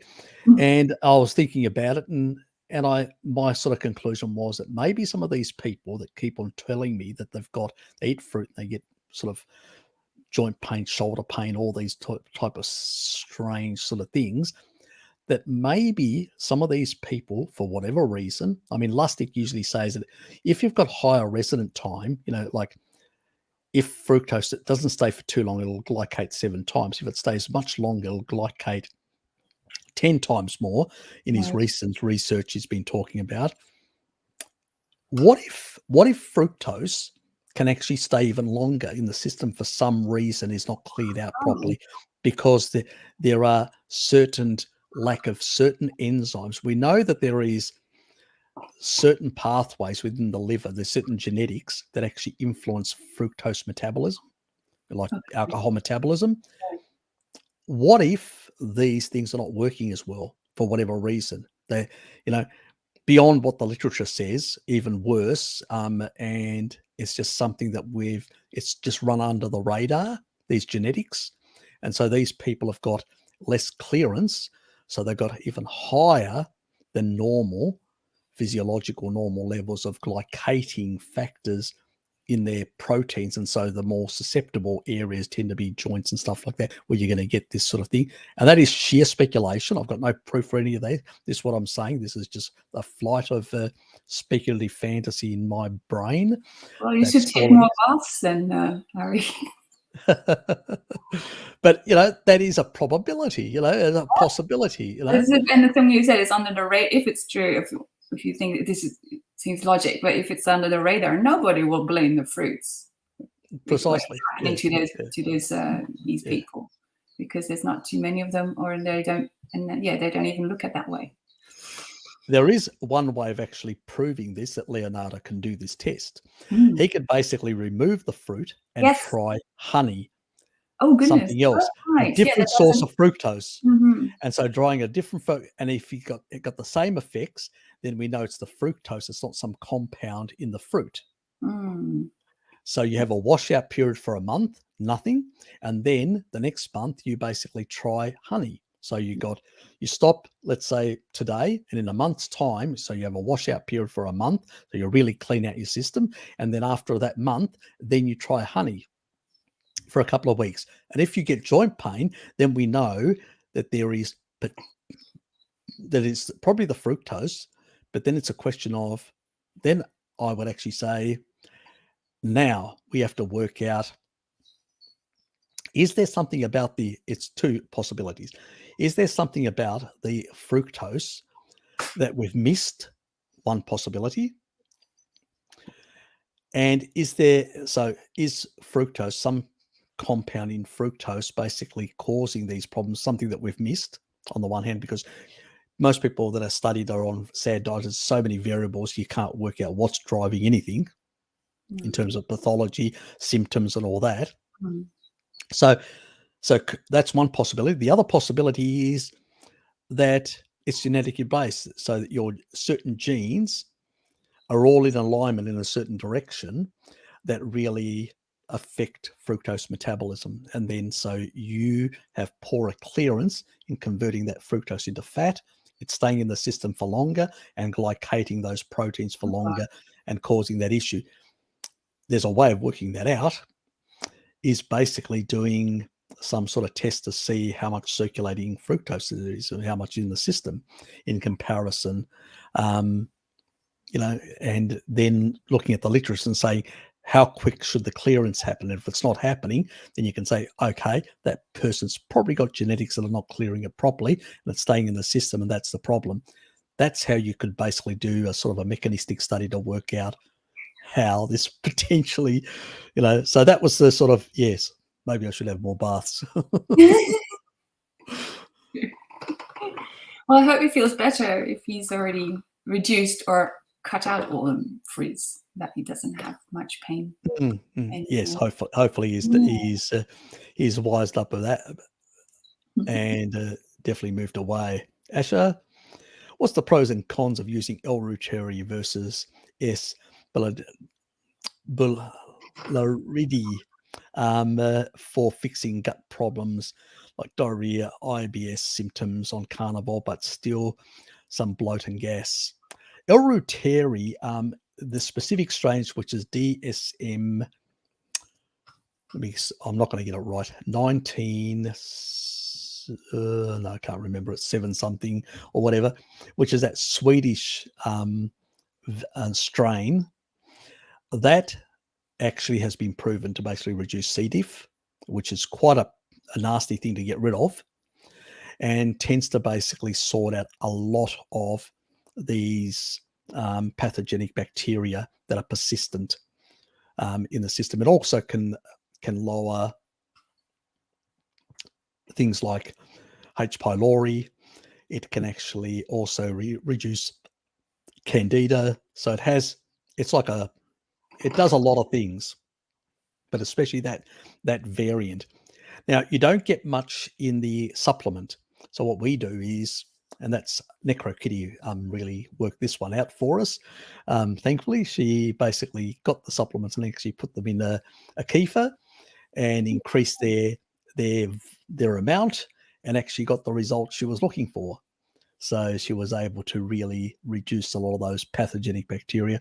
And a number of people used NecroKitty's approach of putting them, because they only use like a couple of million rather than billions of, so she was able to magnify that in kefir and get a better effect. And Ruteri has been shown to have much, I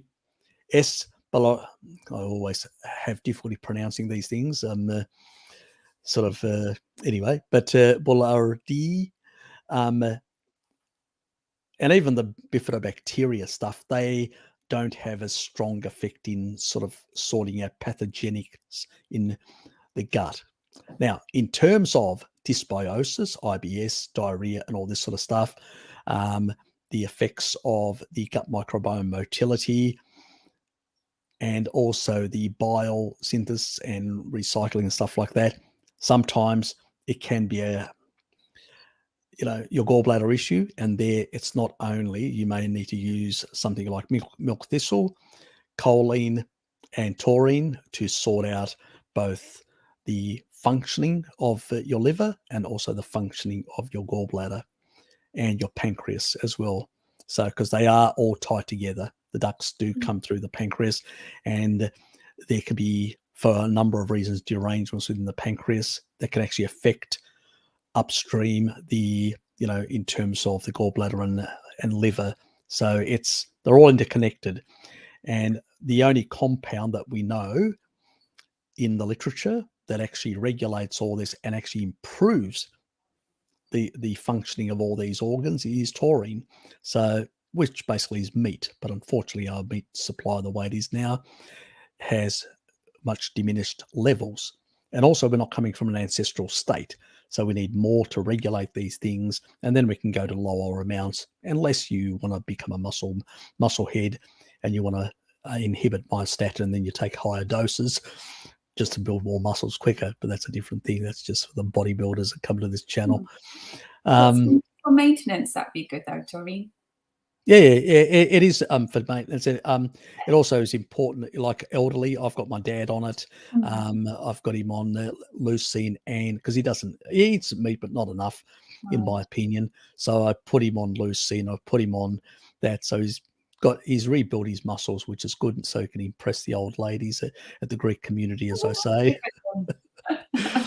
So yes, he does. He does these things. He's an exhibitionist. I wonder where I get that sort of behavior. Yes, exactly.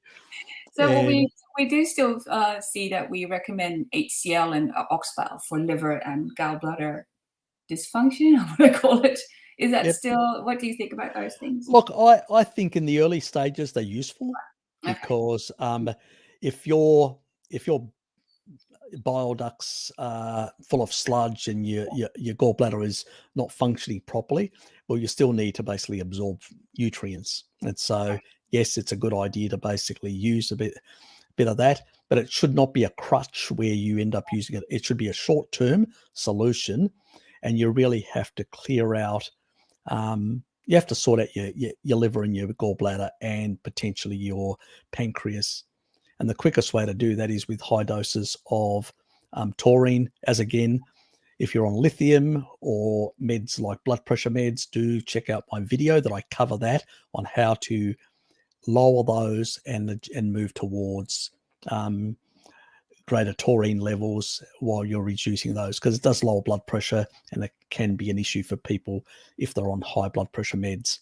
You may basically pass out, and we don't want people sustaining something like that. No. We definitely don't. Harry, I'm going to leave you for a while. I was going to have my brunch. If you're still here, I'll come back. Yep, that's fine. That's fine. You do. Thanks for being here. Appreciate it. Nice. I loved it. Thank you. See you guys. Good seeing you, and I hope with the gang, things keep on going up and improving with you lot. So, it's Raymond sometimes pops in here. I'll have to try and get him on as well at some stage. So he's a wealth of information as well. Oh gosh, his insights are sometimes, it just shifts your mindset. That we see that so many times in the game. Yeah, and he does a lot of experimentation, which I'm a bit like that as well. And you got to talk about his latest. I'm not going to say anything, but he's doing. Okay. Yes, I'm looking forward to it then. Yeah. Okay. Thanks for being here. See you. Yeah. So I've actually got a video. It's called Metabolites that affect the gut microbiome. That's a really interesting. It goes right through how histamine, spermidine, and all that affect the gut function and stuff like that. I've got a video on the stomach. I've got the video on a couple of things like that, which covers a lot of these points. And thanks, Adek. Thanks for being here. And so do check those out, and you will get a lot of improvements in your health. We like to use a Ruteri because it is like a sledgehammer approach. It brings down the thing that we're missing. We're missing two things: Bifidobacteria infantis and L. reuteri rhamnosus to a lesser extent, but yes, as well. And these are the sort of things when you're going through the birth canal of your mother, you usually pick up a lot of these, especially the lactobacillus. Glyphosate, which has a patent most people don't know this, but Monsanto has a patent, a global patent, protecting their intellectual properties, that glyphosate has an antibiotic effect. So most crops are sprayed with glyphosate. Also, they spray them at the end to sort of accelerate their before they harvest, to sort of improve the harvest.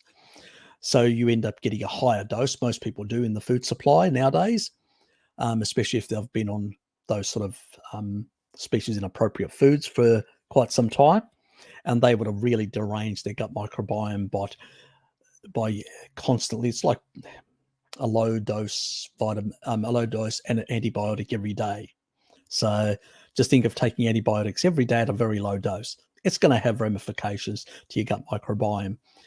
And the more sensitive bacteria tend to be the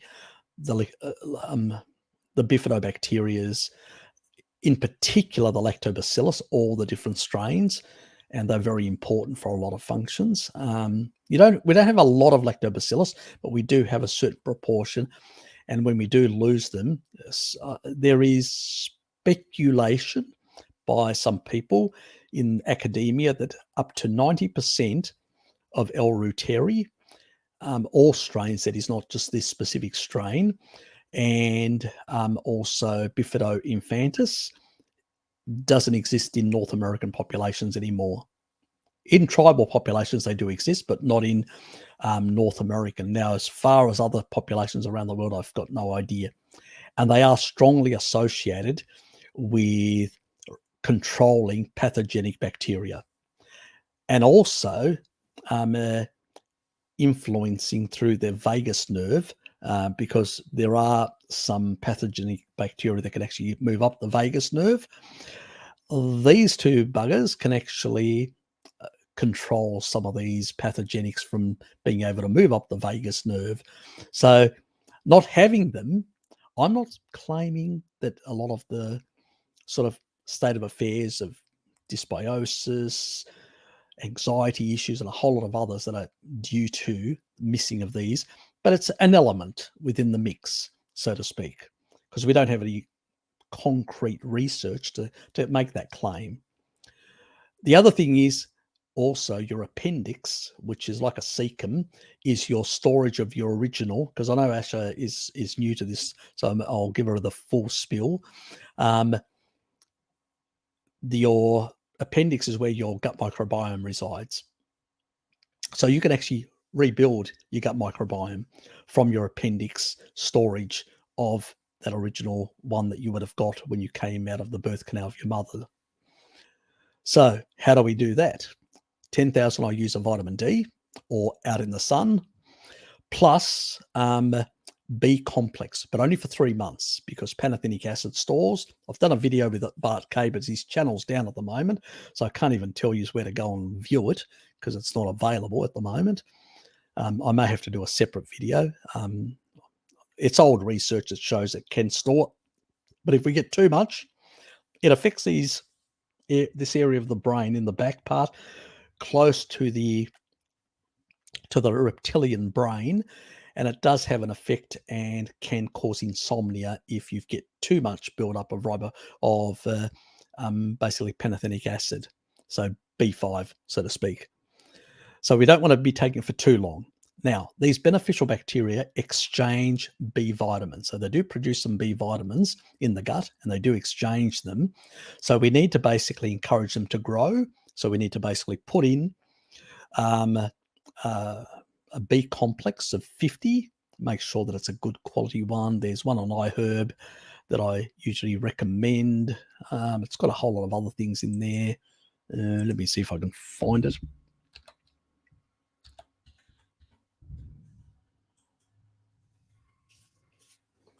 So just log in.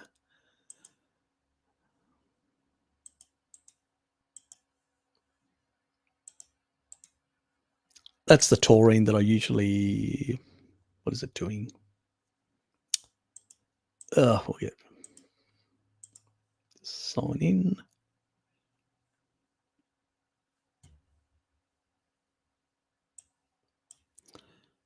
On haywire.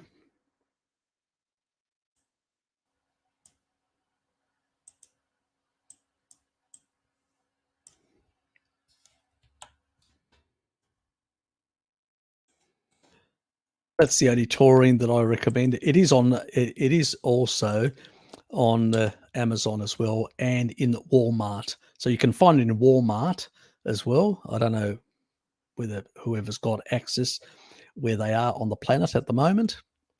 So it's on special at the moment, 15% off. And let me find that other thing.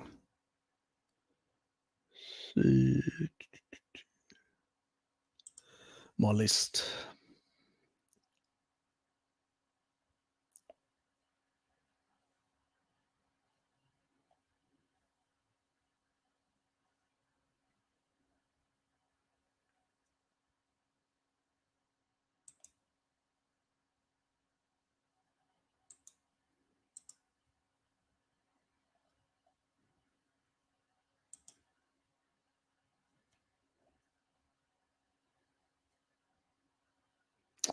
Oh, that's the other thing. I should order some pork rind.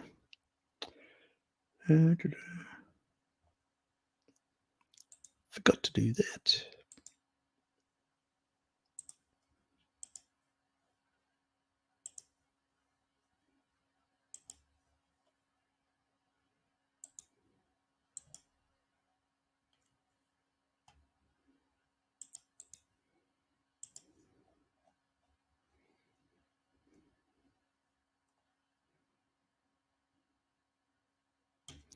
There's a big complex that's also got, it's only got up to 50 milligrams, not above most of the things, which is good. It's also got thiamine and benphotamine, thiamine monotrate, and also riboflavin 5-phosphate, niacin, pyridoxine 5-phosphate, methylfolate, methylcobalamin. So it doesn't have any of the sort of poor quality stuff, and it's quite a good price. It's also got a whole lot of hermetic sort of stuff, components in there, certain bacterial strains. It's got a rhamnosus, a few other ones in there as well, which is quite interesting. You get all this for a very competitive price, only $15 for 60 tablets. So it's a very good B complex priced, and it is by some vegetarians. It was actually, the company was set up originally. So both these companies, which they were more focused on the quality of the ingredients that they put in rather than the pricing. You go for other supplements that are much more priced. So not that I'm promoting vegetarianism, I'm just saying that these people were, and they were interested in actually producing better quality food supplements in that regard. So B complex with vitamin D, because vitamin D helps in the actual, because the beneficial bacteria seem to require more vitamin D than the pathogenic. Don't ask me why. Some of these, the lactobacillus and a few of the others, and they need the ability to exchange amongst themselves so they can grow. So it seems when you do that for 3 months, they actually will grow in numbers. You can actually use L-reuteri in supplemental form, used in a kefir, and what you'll do is you'll magnify the amount going in. So what it will do is it will suppress the pathogenics, the L-reuteri, and then it'll provide the ability for the other ones to actually increase in numbers, which is really, and then the taurine will go in there and regulate the whole lot through the antimicrobial peptide being increased by interleukin 18, and that will then have this immunomodulating effect in sort of suppressing further and normalizing the gut microbiome to be balanced properly. It also, taurine in the system will suppress spermidine. That means the growth of excess, like SIBO type excess bacteria, which you don't want as well. It also will lower histamine in the gut, and so will normalize the sort of less reactivity in the gut as well. So it has all these benefits. Doing this for a couple of months will normalize things. Some people see relief very quickly. Some people, it takes a bit longer because they've got more issues to deal with. So you've got to be patient, is the operative word on that. Do check out the there's a couple of I've got a couple of playlists on the gut microbiome, on certain pathogens and a whole lot of other things, and some of them are these videos are in these sort of playlists. So go and check them out, and there's additional information there that you can actually, and some of the science that backs what I actually say. Anyway, I hope that was useful for you, Asher. Ah, yes, the salad diet from Saladino. If you're not trolling, Leonardo, I suggest you try a month without the fruit. Yes, it sounds good.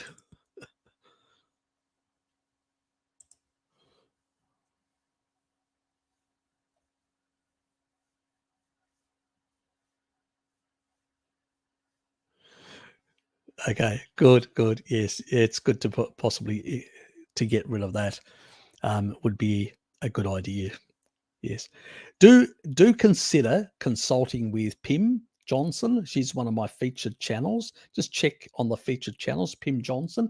She deals with addictions. So she's a nutritionist, trained nutritionist and research scientist. And now she's basically gone independent, and she does consultancies and does coaching on addictions and stuff like that. So she's really good at understanding the sort of addiction drivers that are driving these problems. Yep. You're welcome, Asher. Yeah, so Pim's really great at doing or dealing with addiction problems, Leonardo. So because I've got a day job and I do my live streams, and now I do them fortnightly. I don't do them weekly. So because I need the additional time off for other family commitments and stuff like that, I just can't spend. And and as a day job, I can't do any consultancies. I tried doing that initially but I nearly burnt myself out. So I gave up on that whole idea. So that's the person you need to go to help you, coach you through, and help you transition away from these sort of things. So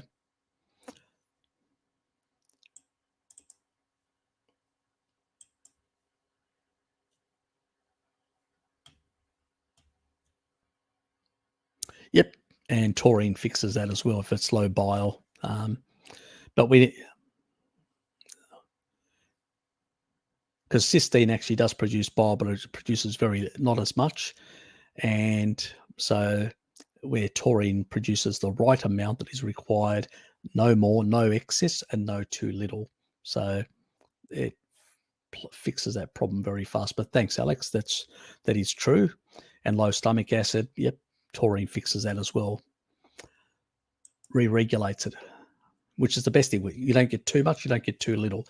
It's just the right amount that's required to denature and break down proteins to simple amino acids, so we don't get any foreign proteins into our body. We just get simple amino acids that have those proteins are being completely denatured down to, yes, don't fear denaturing of proteins, especially when it's the food that's broken down to simple amino acids. And then that amino pool will come through the middle part of the small intestine and go into an amino pool, which will basically then be used by the body to transcript through our messenger RNA transcription through the rough endoplasmic reticulum, all the different proteins, enzyme type metalloproteins, all the different peptides that are required to regulate function throughout the body. There's so many, it would take me days just to actually read them all out. Let's put it that way. But good to see you, Pascal. Advanced glycation in products. What best way to mitigate these? Taurine is actually the best way. It actually sends it for a 6. Let's put it that way. So having a steak a day will keep the advanced glycation in products away. It's actually a nice slogan. We can move on. But if you want to accelerate that process, just throw in some taurine supplementation for a while, and you will bring down your advanced glycation in products very fast, I can tell you. Beta amyloid can be glycated, and it can also cause, the glycation can cause misfolded proteins. Misfolded proteins is one of the hallmarks of degenerative disease throughout the body. Taurine not only eliminates glycation from proteins, but does another thing. It refolds proteins so the protein structures refold properly. That is the magic of a master regulator throughout the body, telling us that a species-appropriate diet is what will regulate properly the body. You're welcome. Yep. If you need to see the video, there's the video on riboflavin is called Methylation Part 1, which covers the MTHFR issue, which the naturopaths have got no idea about because they recommend supplementing methylfolate and methylcobalamin for the rest of your bloody life, which is ridiculous, as if our ancestors needed to be supplemented to deal with MTHFR issues. Nonsense.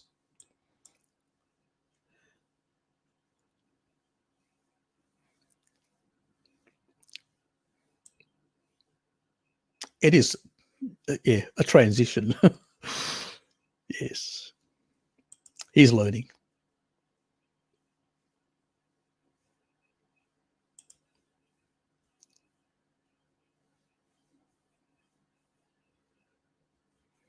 Yep, that as well. Yeah, fructose does increase uric acid crystals. That's true as well. Yeah. Yeah, good point, Gary. You're right. I forgot about that. That's the other thing that can actually also increase. But it usually has to have some level of Randall cycle activation to have that derangement.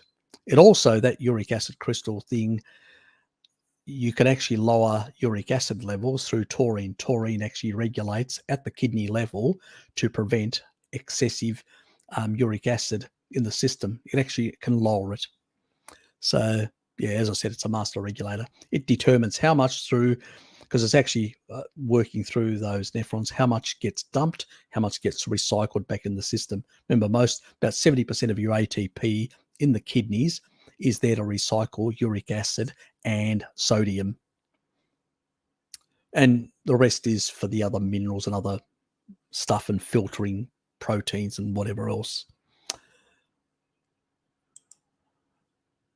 Nick, how are you, mate?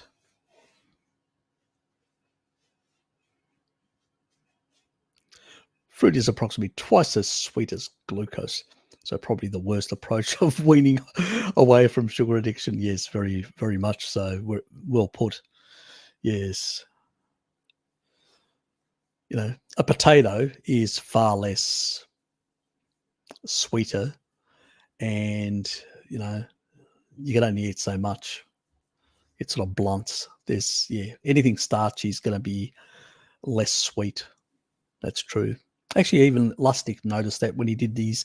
Remember when Lustig did his tests on those young kids, where he tried to keep them isocaloric, even though he failed. He had to actually feed the kids on the glucose even more. So he gave them pure starch or starchy type junk food, and the other kids were having fructose junk food, and they were getting fatty liver.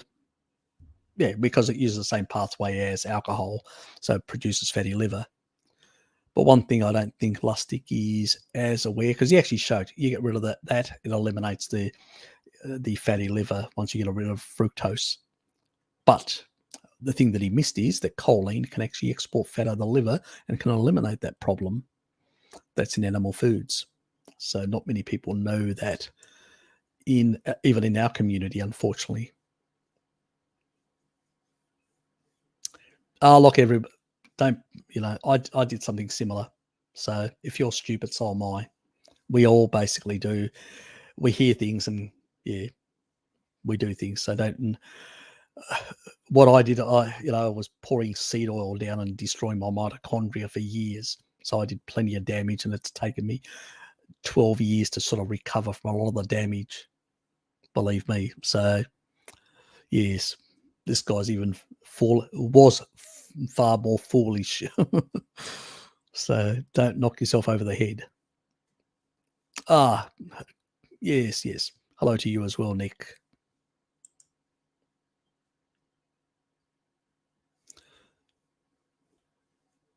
Yep. Yep, it can be. It's quite fast.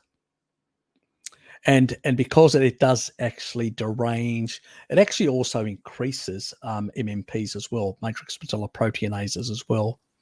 And so if you don't have enough fat soluble vitamins, you can't regulate. And that sort of also has an effect in collagen turnover. So if you've got too much, it can actually do more damage, both joints, everywhere, wherever it is expressed. So fructose can be deleterious in a number of different ways. That is true.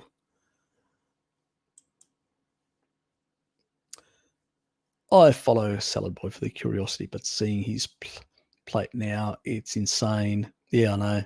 Seems like there is so much fruit, more fruit than meat in his diet. He's basically fruitarian now.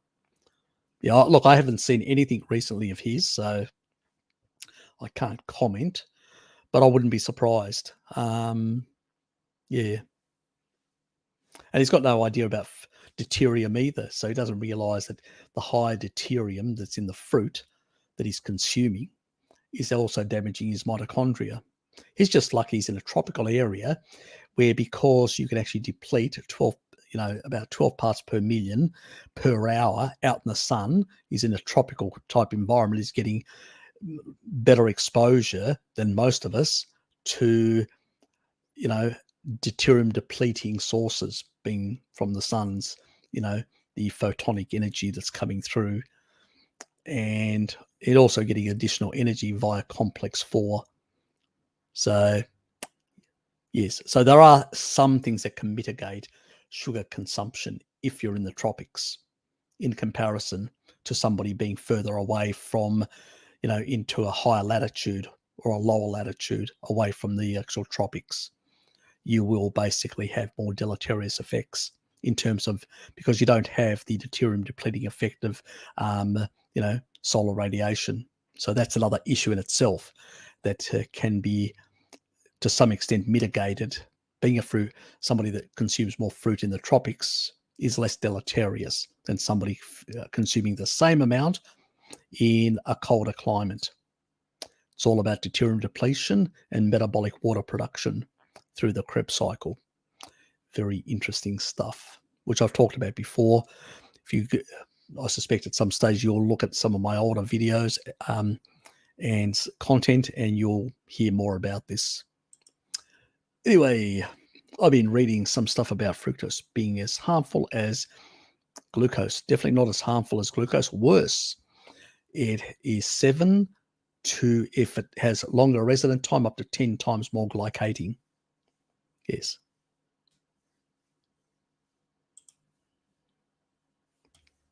Priming is a great way to beat sugar addiction. Yes, it is. That's true, Bruce Lee. Definitely is. And also will increase your muscle protein synthesis, will increase your lean body mass. Also, as a consequence, will increase your metabolic rate. So it is great stuff. And then you can do a cut like the old bodybuilders did. Very, very good. Hi, Harry and everyone. And eat so much meat, you've got no space for the fruit. Yeah, I tried doing it for a short period of time. I just couldn't. I didn't see but yeah, like I've done the old bodybuilder thing in the past, and I don't enjoy it. I can tell you, I don't. I'll go slow. I do sometimes have the occasional binge, but yeah. Rajesh, how are you, mate? Good to see you.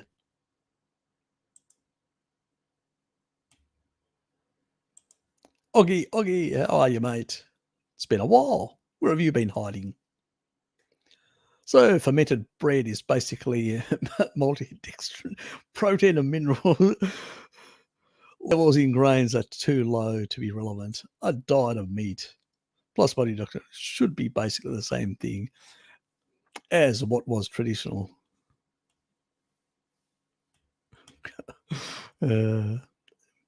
Just the meat. Just the meat. That'll do.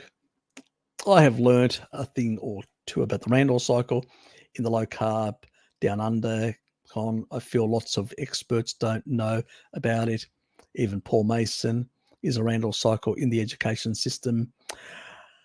Unfortunately, some of the, if you look at physiology textbooks, it's sort of explained, but explained in a really poor way. So it tends to be explained in a way of insulin resistance and stuff like that. Insulin resistance is sort of the outcome of the Randall cycle. It's really the thing behind the so-called insulin resistance is really the Randall cycle activation. And the degree of insulin resistance depends on the gradient. So Randall cycle activation will happen in different tissue types at different rates based on the amount of energy substrates in the actual cells.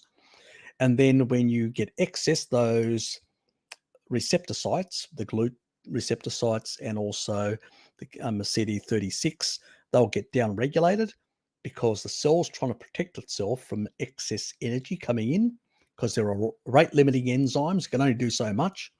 And so when you get excess energy in the bloodstream, obviously all these cells will start down-regulating. They've taken enough, they'll down-regulate. And it takes a certain amount of time to jump out of, and then the gradient will rise as the substrates increase in the bloodstream. And that's what we call, it's an on-off and then a gradient. And the gradient and how long it persists depends on a lot of factors. It depends on how much muscle mass have you got.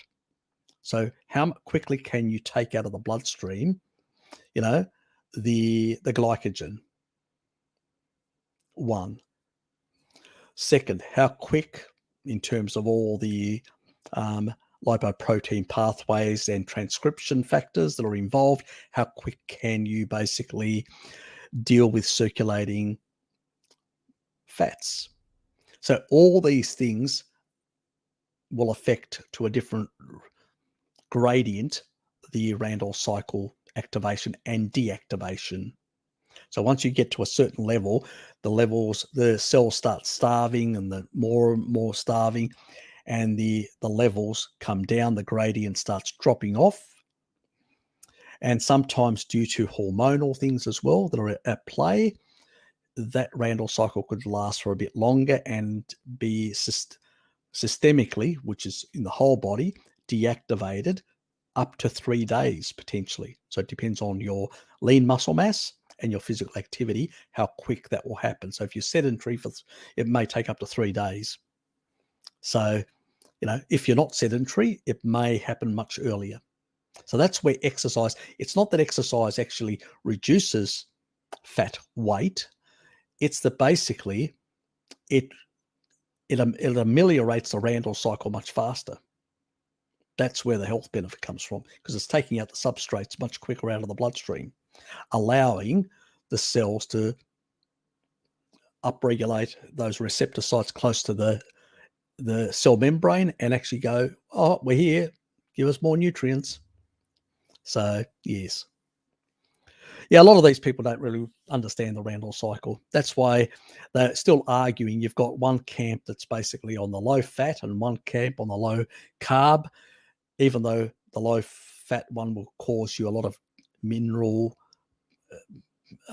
micronutrient deficiencies, basically, and also protein deficiency on that other one. But it is catabolic, and it will basically, you will lose weight. But not only fat weight, but also muscle weight. You'll waste away, and you'll end up with a much lower metabolic rate. We see basically the biggest loser. They put them on a low fat. They drive down their levels, but they also not only lose fat weight, but they also lose muscle weight. As a consequence of that, they end up in a worse state long term. They rebound back. So we see that all the time because they go back to a standard diet, engaging the Randall cycle again, fattening up again, but at a much higher rate, because now they're metabolic, their lean body mass has come down, so they've got lower metabolic rates, so they're actually in a worse situation. So, yes. So this is where a carnivore diet actually helps, because, you can actually get more leucine in and taurine, which Taurine is a myostatin inhibitor. It lowers myostatin, which means, but without affecting the heart. Very important, because we don't want to affect the heart, the remodeling of the heart. Taurine prevents heart remodeling, especially the left ventricular, but also the other parts of the heart.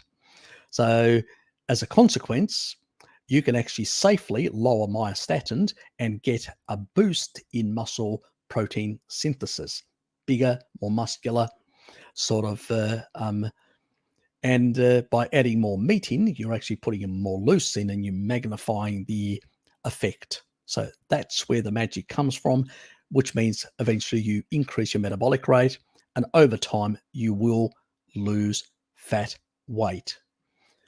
As you're doing that, I always say to people, target where your energy levels are going to be requirements in the distant future. So basically say if I'm targeting for a weight of a certain weight, then I'm going to basically have the energy that I require at that weight, approximate, and then I'm going to basically up my protein slightly above that and then bring it down to the level that I need to maintain that, just to basically boost initially in those early days my lean muscle mass. And obviously you can hack that by taking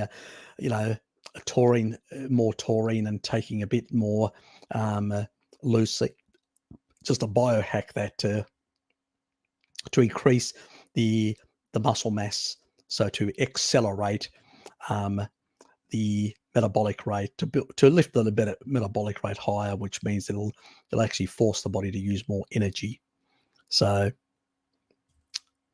you can do that way more successfully in a much healthier way on a carnivore diet, and you end up with better body composition in the long run. Where on a keto diet, you tend to, especially the new ones, which are very plant-based, tend to waste away, which is not very healthy. But you're right, that a lot of these academics and doctors and all that, they don't know about it because it's not in the literature in the way that it should be, unfortunately. Philip Randall published back in 1963 his work, and since then, pretty much it's been forgotten to a large extent in academia, and it's only now and then cited in academia or discussed, but in an indirect way, not in a direct way. So it sort of misses the whole view, where they do talk about excess energy having an effect at the cell level, but they talk it in this abstract reductionist way, and they miss the whole relationship between that, the hormonal system, and everything else that are in play, and that's where it ends. So yeah, the physiology books are very piss poor on this subject, unfortunately. There have been some academics that have tried to basically, g'day Sebastian, have tried to re-increase the knowledge and interest in the Randall cycle. There was a couple of academics that have tried to basically promote it, doing reviews and doing other articles and talking about it.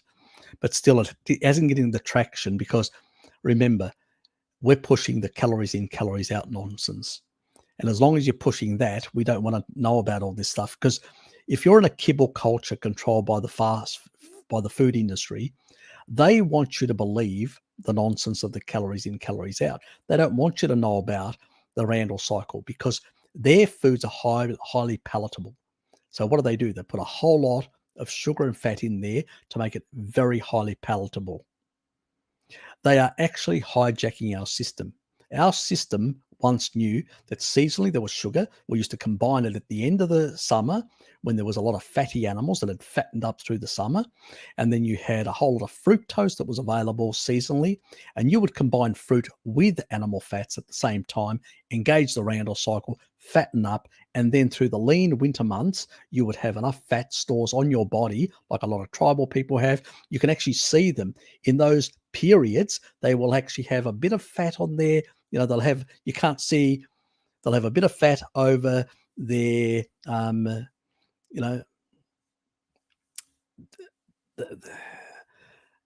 it'll be very minor. You'll still be most of them are pretty ripped, the most of the ancestral people, the tribal people, but you will see a bit of fatness over, their tummy area. It's very little. And then, as they move through the winter, through the leaner or drier months in Africa, they will lean out again. And so they go through this sort of seasonal sort of engaging the Randall cycle for a limited period of time, putting on some fat stores, and then sort of using them and sort of slowly using them up through those leaner periods of time. And that's how we've been doing it for a very long time. And many animals do it as well. They engage the Randall cycle. There's a fish in the Amazon, comes up, eats fruit, and uses fruit to basically magnify its weight. And it goes from a little thing like that to a massive thing like that. And then it goes into deep water. And then when the other fruit season, when it's twice in the year that the Amazon actually increases, and they come back to the surface, eat able to access the fruit, and do this over and over again and just fatten up again. So, so a lot of animals engage the Randall cycle. And actually veterinary people in the sort of animal area actually know more about the Randall cycle than people in the normal human physiology field. I wonder why. I wonder who are writing the textbooks and who are funding the studies and who are funding the research and what goes into those textbooks. Say no more. I'll let you to ponder. I think you guys know what I mean. Yes. I was wondering why the rhinitis problem is more severe than when I was following a sad diet. I was getting better, but lately I got really bad. I guess lower vitamin D due to the winter. Yeah, vitamin D plays a role, but also taurine seems to have an effect as well on it. So it's a combination of the two in that regard. There can be other issues as well. There can be environmental issues. There can be a lot of issues why it's actually happening. So it's not one thing. And then, you may as well, sometimes you can go through a long period of your life, even on a sad diet, and relatively be okay. And then in later years, you can get worse. So it's accumulated damage. So, so you might have been better in the earlier part, but now, and you don't make that connection that you've actually done the damage and now you're suffering the consequences. So most people that I've known that have been on a carnivore diet for a number of years usually resolve this problem completely. So, just have to be patient, mate. You're very early. You've only recently been on the carnivore diet, so you've got to be patient. Things will improve. But vitamin D does play a role as well. Any idea about why some people get 2 times deep sleep when taking a cold shower before bed?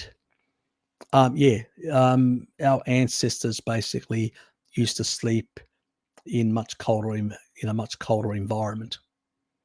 So we're designed to basically, it also, remember, your body needs to basically, you're shutting down metabolism. I'll give you an example. When I did like a long 3.5 day dry fast, my throat, even though I was having room temperature water, seemed like it was cold as, because all these things, the whole body sort of digestion shut down, all these sort of things shut down, and these are less energetic. When you actually, you're really just shutting down a lot of stuff to actually fall as you fall asleep. And so that coolness allows the body to regulate to these lower temperatures, which sort of shuts down a lot of cellular activity, because you don't need it. You're not actually out walking around or doing a lot of physical work or a lot of, you're in a state of repair. And so cooling down the body allows these things, the physiology to shift into this sort of sleep state, and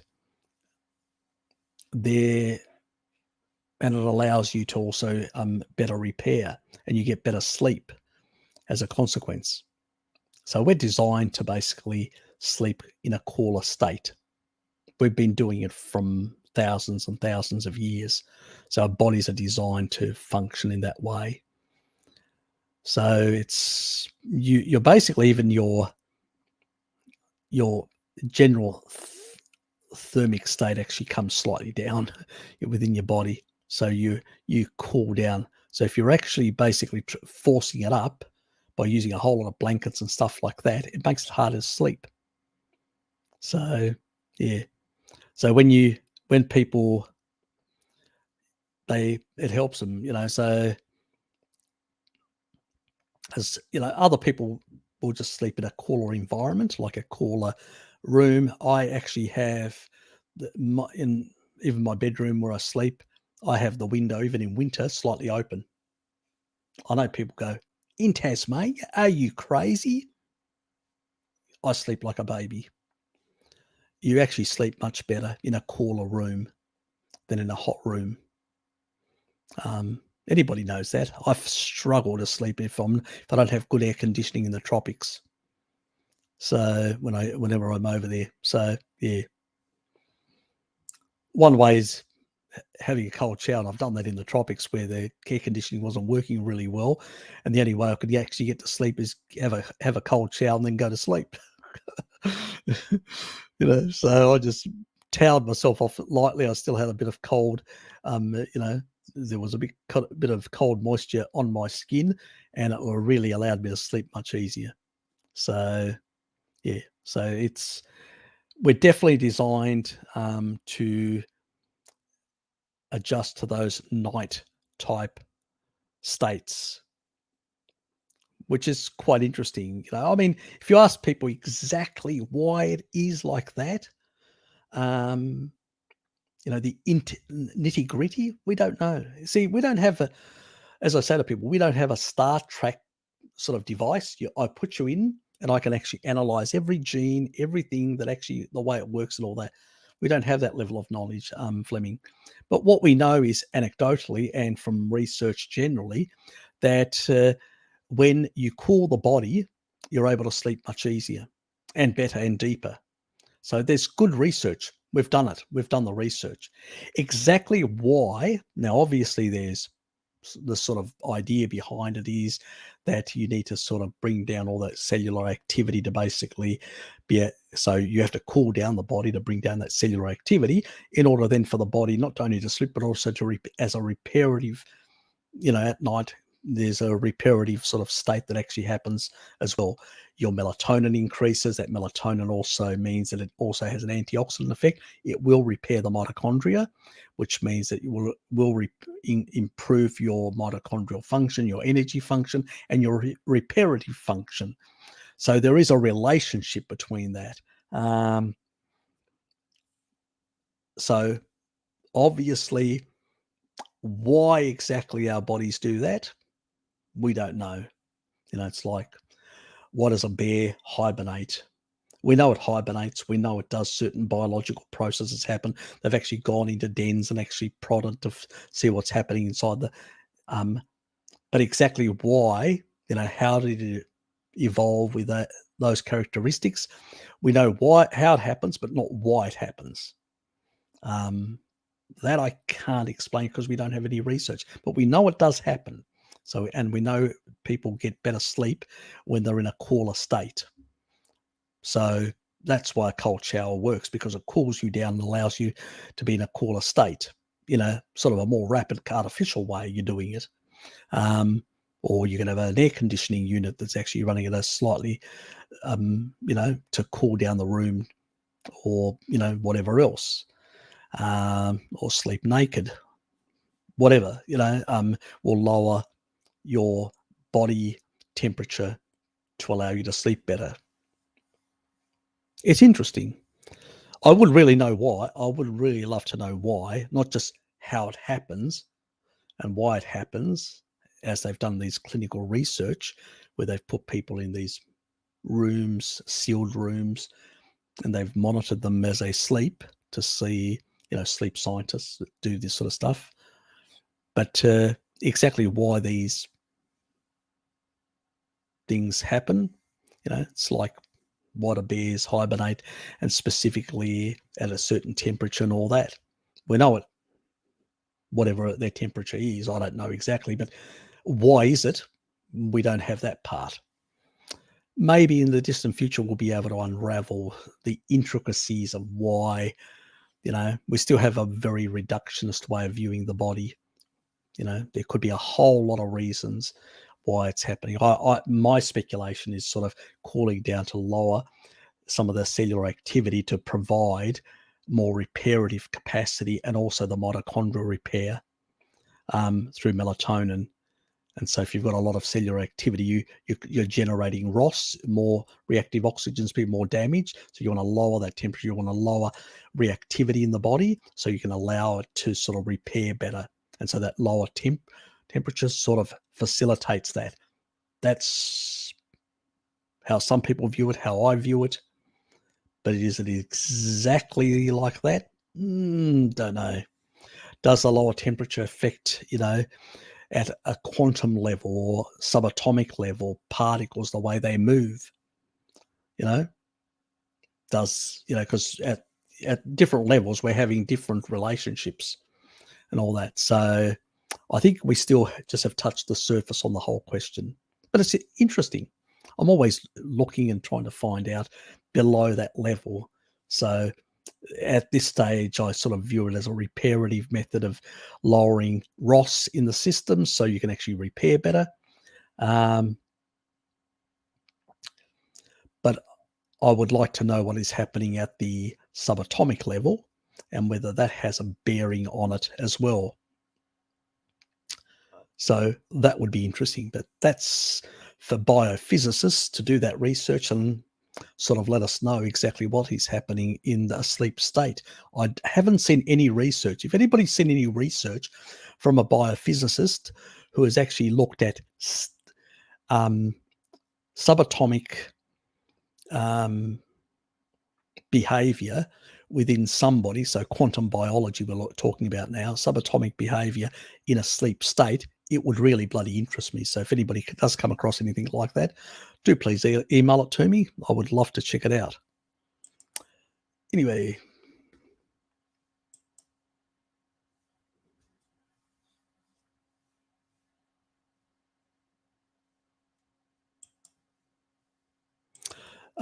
Yeah, I know about that sort of stuff. In winter, I do up to 6 grams. So I have 4 grams in the evening to improve my sleep. I haven't had any now because I am basically doing a live stream. I'll have right after the live stream because I don't want to be drowsy and not on the, on the game, so to speak. Quick response. So that's the only reason.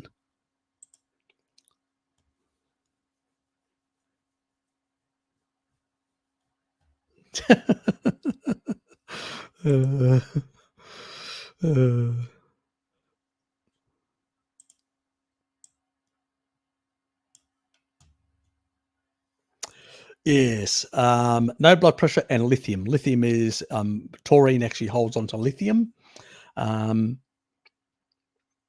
so you need to lower your lithium levels because lithium actually affects us. It calms down the body, calms down the mind, but so does taurine through GABA ray, through very similar pathways. So why use lithium when you can use a steak to lower and improve your general state? Improve your psychological, lower your anxiety and all that. We just use taurine to do it faster. That's the only reason. But if you have to work with your physician to adjust and lower the rate of one while increasing the other one. So keep that in mind. And do it with a physician, please, if you're on any of those meds, because you need to adjust them properly. So you go slow, 1, 2 grams, test, 3 grams, test, so transition, it's not a marathon. Remember, your health comes first. It's not a marathon. I'm there already. No, you may have to take a bit longer. Just keep that in mind, KL. Anyway, one of the major antibacterial modes of Manuka honey is a compound. Yep, MGO. Yep. And it also has quite a lot of glycating effects. So, yeah, I wouldn't bother. Yeah, taurine actually improves the normalization of uric acid, and getting rid of fruit is the other thing, or fructose. Any food that's got fructose, get rid of it. Shouldn't be in your diet. The reason, people have been consuming glucose, even though it's contraindicating. If you engage the Randall cycle with glucose, all you'll do is you'll actually increase subcutaneous fat, that outer blubber. But if you actually consume fructose with animal fats, what you'll do is you'll increase your visceral fat, and you'll increase your fatty liver, and you'll increase uric acid. So beyond the normal physiological level we're talking about here, that an animal-based diet will just actually keep you within the normal physiological level. You go higher, then you're outside the range. It's like anything. Certain things within a certain range are fine. Too low, a problem. Too high, a problem. So fructose tends to push uric acid to too high levels, deranging uric acid metabolism. So that's the problem. So eliminate that, you eliminate the problem. Unfortunately, now in Southeast Asia, as you know from your part of the world, a lot of people are using a lot of sugar, refined raw sugar, which they didn't have access to in the past. And that is what is actually creating fatty liver and high levels of diabetes in a lot of these countries, because they're not using even seed oils. A lot of them are using tropical oils, which they've used for a very long time. But now they've thrown in a whole lot of refined sugar, and that refined sugar in combination is exploding the levels. We're not seeing an explosion of cardiovascular or other diseases, but we're seeing an explosion in places like Indonesia and all that of pretty much things like gout and things like diabetes and stuff like that. People are throwing it in their food and cooking with sugar. That's how crazy it is, because it used to be a rich man's preserve in the past in these countries. Only wealthy people could afford it. And so now they get their right to basically live like the wealthy people and get as sick as the wealthy people used to in the past. Anyway, so that's the real story. But yeah, get rid of that sort of stuff and you'll have less problems with your health.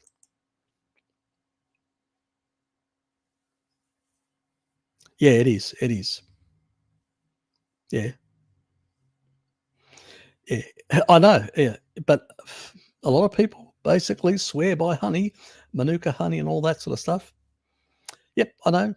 It's very glycating, MGO, methyl glyoxyl. Yeah, but you try and argue with a person that is a honey eater. I've tried to. It's more glycating than anything else on the planet. You don't know what you're talking about. It's so great for you. It has all these antimicrobial properties and stuff like that. And, that's all you hear out of their mouth. And you'll walk away, alien drone service. Because at that time you realise, I'm not getting through this person. I'm wasting my time. Goodbye. Have a nice day. Yes. So, g'day, Elizabeth. She turned. Anne Lamps is here as well. Yes, yes. You did send something through to me. I did notice, and it will go up tomorrow. I promise you. So that will go up tomorrow. Yeah, I've been a bit lazy on that front, getting stuff done.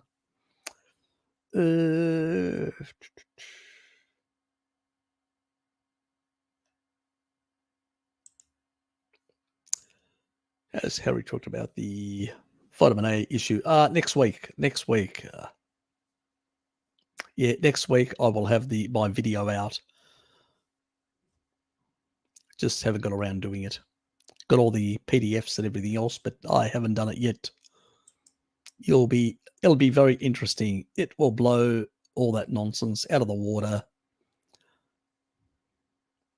Well, I don't believe in excess amounts. There is a certain physiological range, but close to zero, that person was arguing. The claim is on them, and they were looking at epidemiological,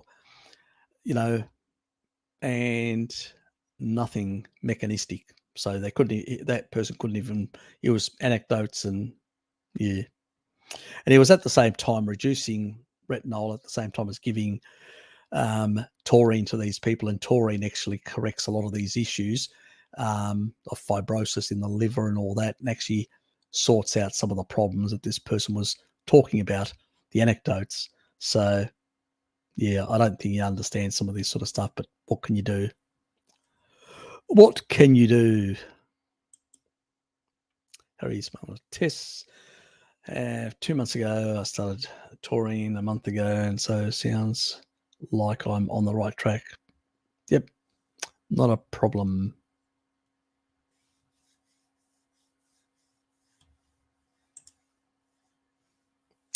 If someone says their sulforaphane activates longevity genes, that's garbage, that sort of stuff.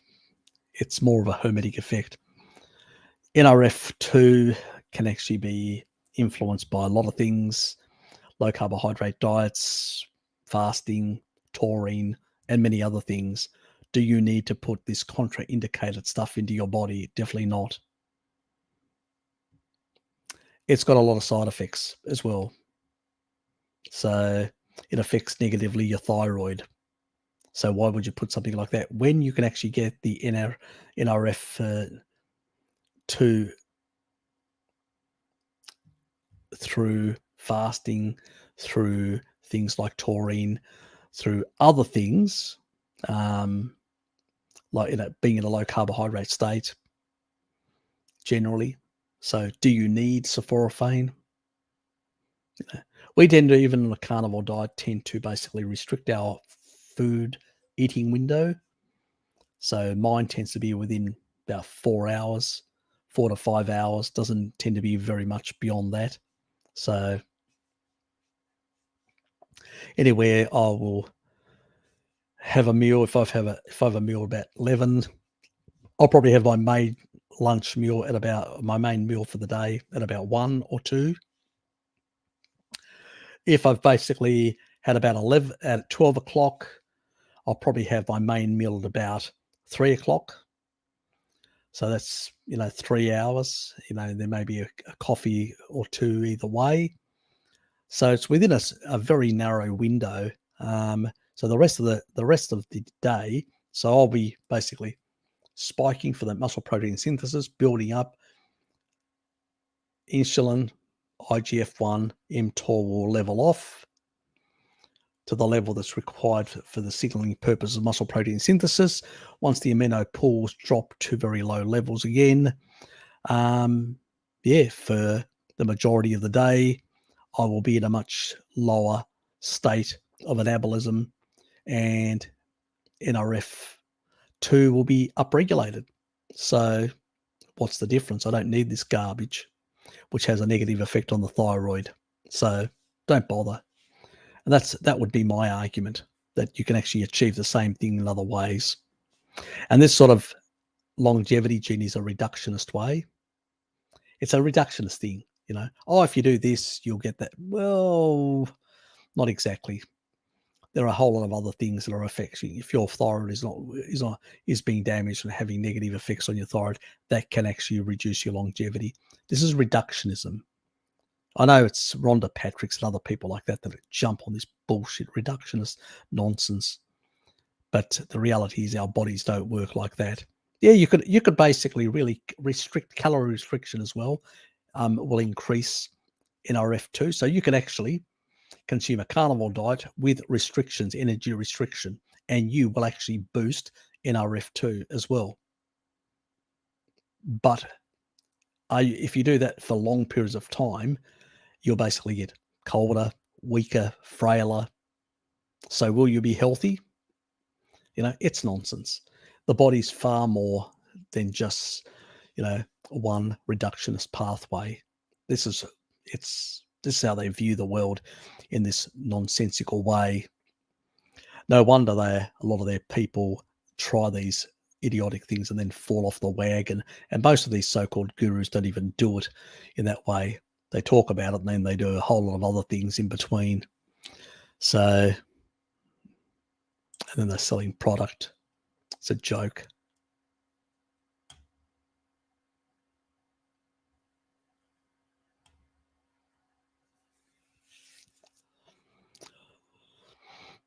There you go, you pot sufferers.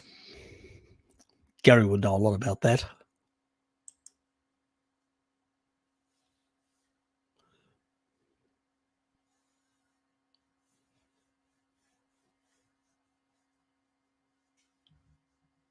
Oh, topically, yes. Topically, yes. I have used honey, like Manuka honey. I do have Tasmanian Manuka honey, and I've used it topically on wounds. Yes, that's true. So it has its purpose. Don't get me wrong. But it's not food. It's not food is what we're saying. Not food. So Dick's probably gone for a walk. She's gone. Anyway, I'm shortly going to pull the pin because it's 3 hours 30, which we've been on this merry-go-round. And this week I should have the retinol thing video done as well, because I think it should get out there. You guys will be very surprised, and I hope you enjoy it as well. In that regard, could that rise in senescence be the result of a spike at other viral proteins acting on GERG inhibiting sirtuins? We know that's happening. Pre-senescent cells helping those over the brink. Yes, the immune system, as I said earlier, I was discussing Llama, that how over time, if you do too many, one booster after another booster, and even the virus itself, you can actually increase immune senescence. And yes, that can,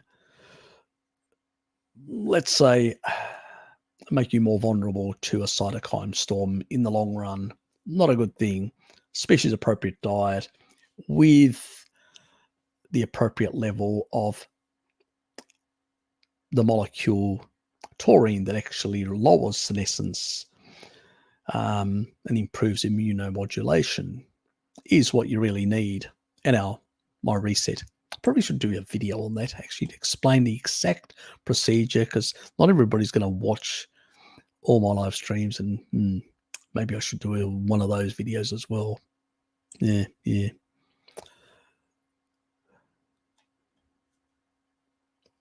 Yes, and histamines again through AMP antimicrobial peptides, with taurine running the whole show from inflammasome through to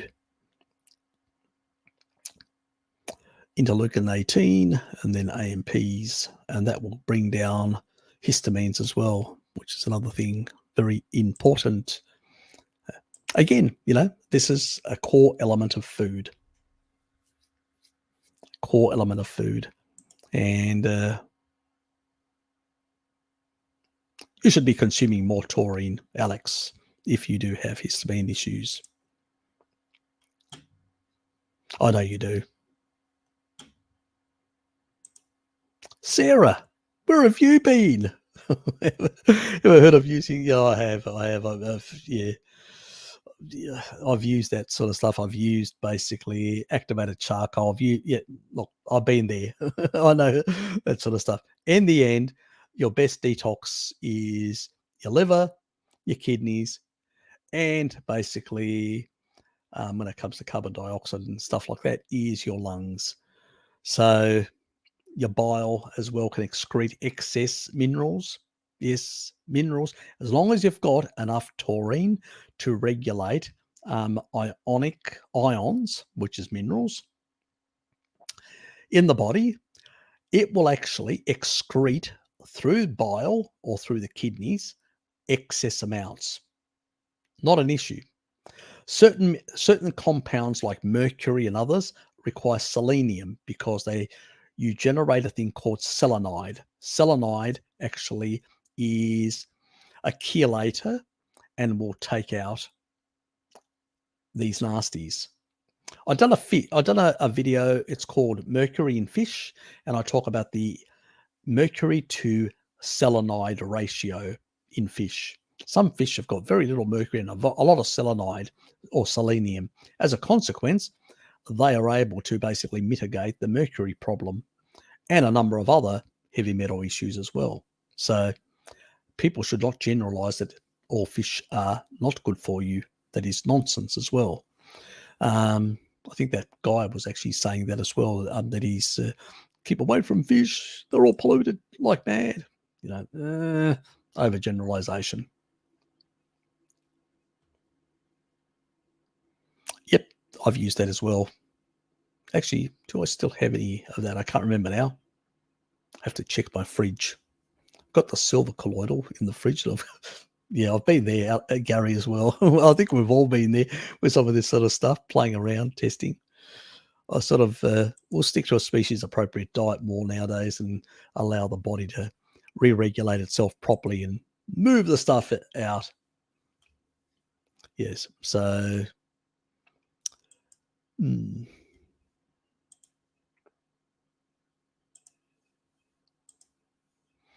anyway, yes, colloidal silver nasal spray. I've used that as well. Lemmy, good to see you, mate. Where have you been hiding? You're late, mate. Dusters for you.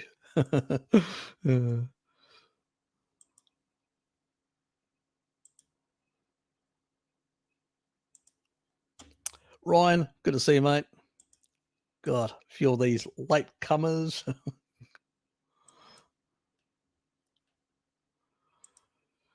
Anyway, get quickly through this and I'm going to blast out of here.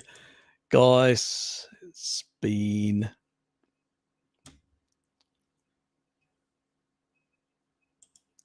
good to see you here. Randall Cycle. Yes. Randall Cycle. Oh, he's here, is he? Oh, there he is.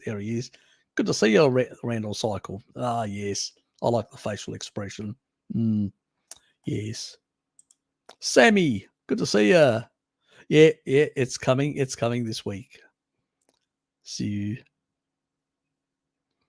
It is definitely coming.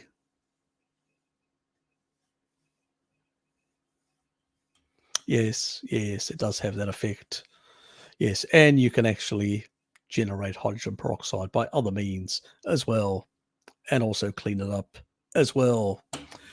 Anyway, we're at the bottom, and I can do a runner. Thank God for that. Thanks for turning up, guys. Appreciate the questions and all the other sort of stuff. It's been an interesting, yes.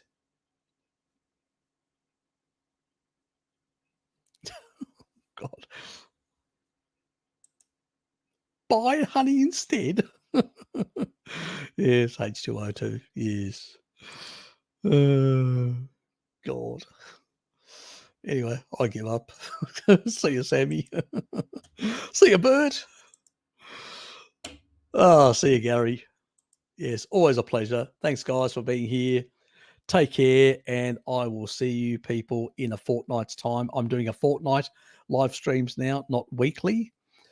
So it won't be next week. It'll be the next fortnight. So I'll be using my next Sunday because I don't have much time through the week doing stuff all the time. Even around Dad's place today. So I had a meal with him and then helped him move a lot of branches that had fallen on his lemon tree and stuff like that. So that was fun. So we cleared it up, most of it. So that's sorted. Another issue sorted. I did ring somebody else to come around and sort it, but they didn't. So when I had to go around and do it myself. So shit happens. You're welcome.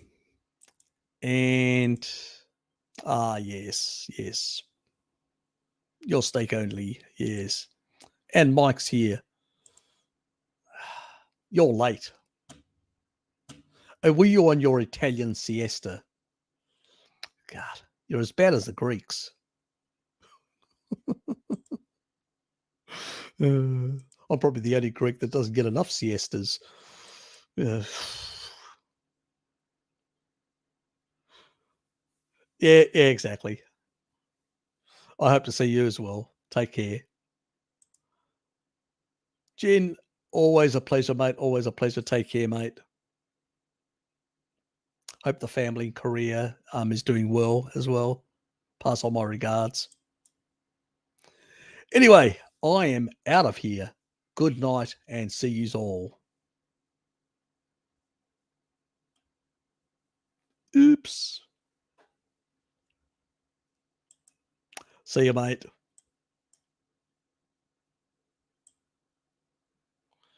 And see you, Sammy. I am out of here. And hit the like button. Oh, yes. Please hit the like button, as Sammy says.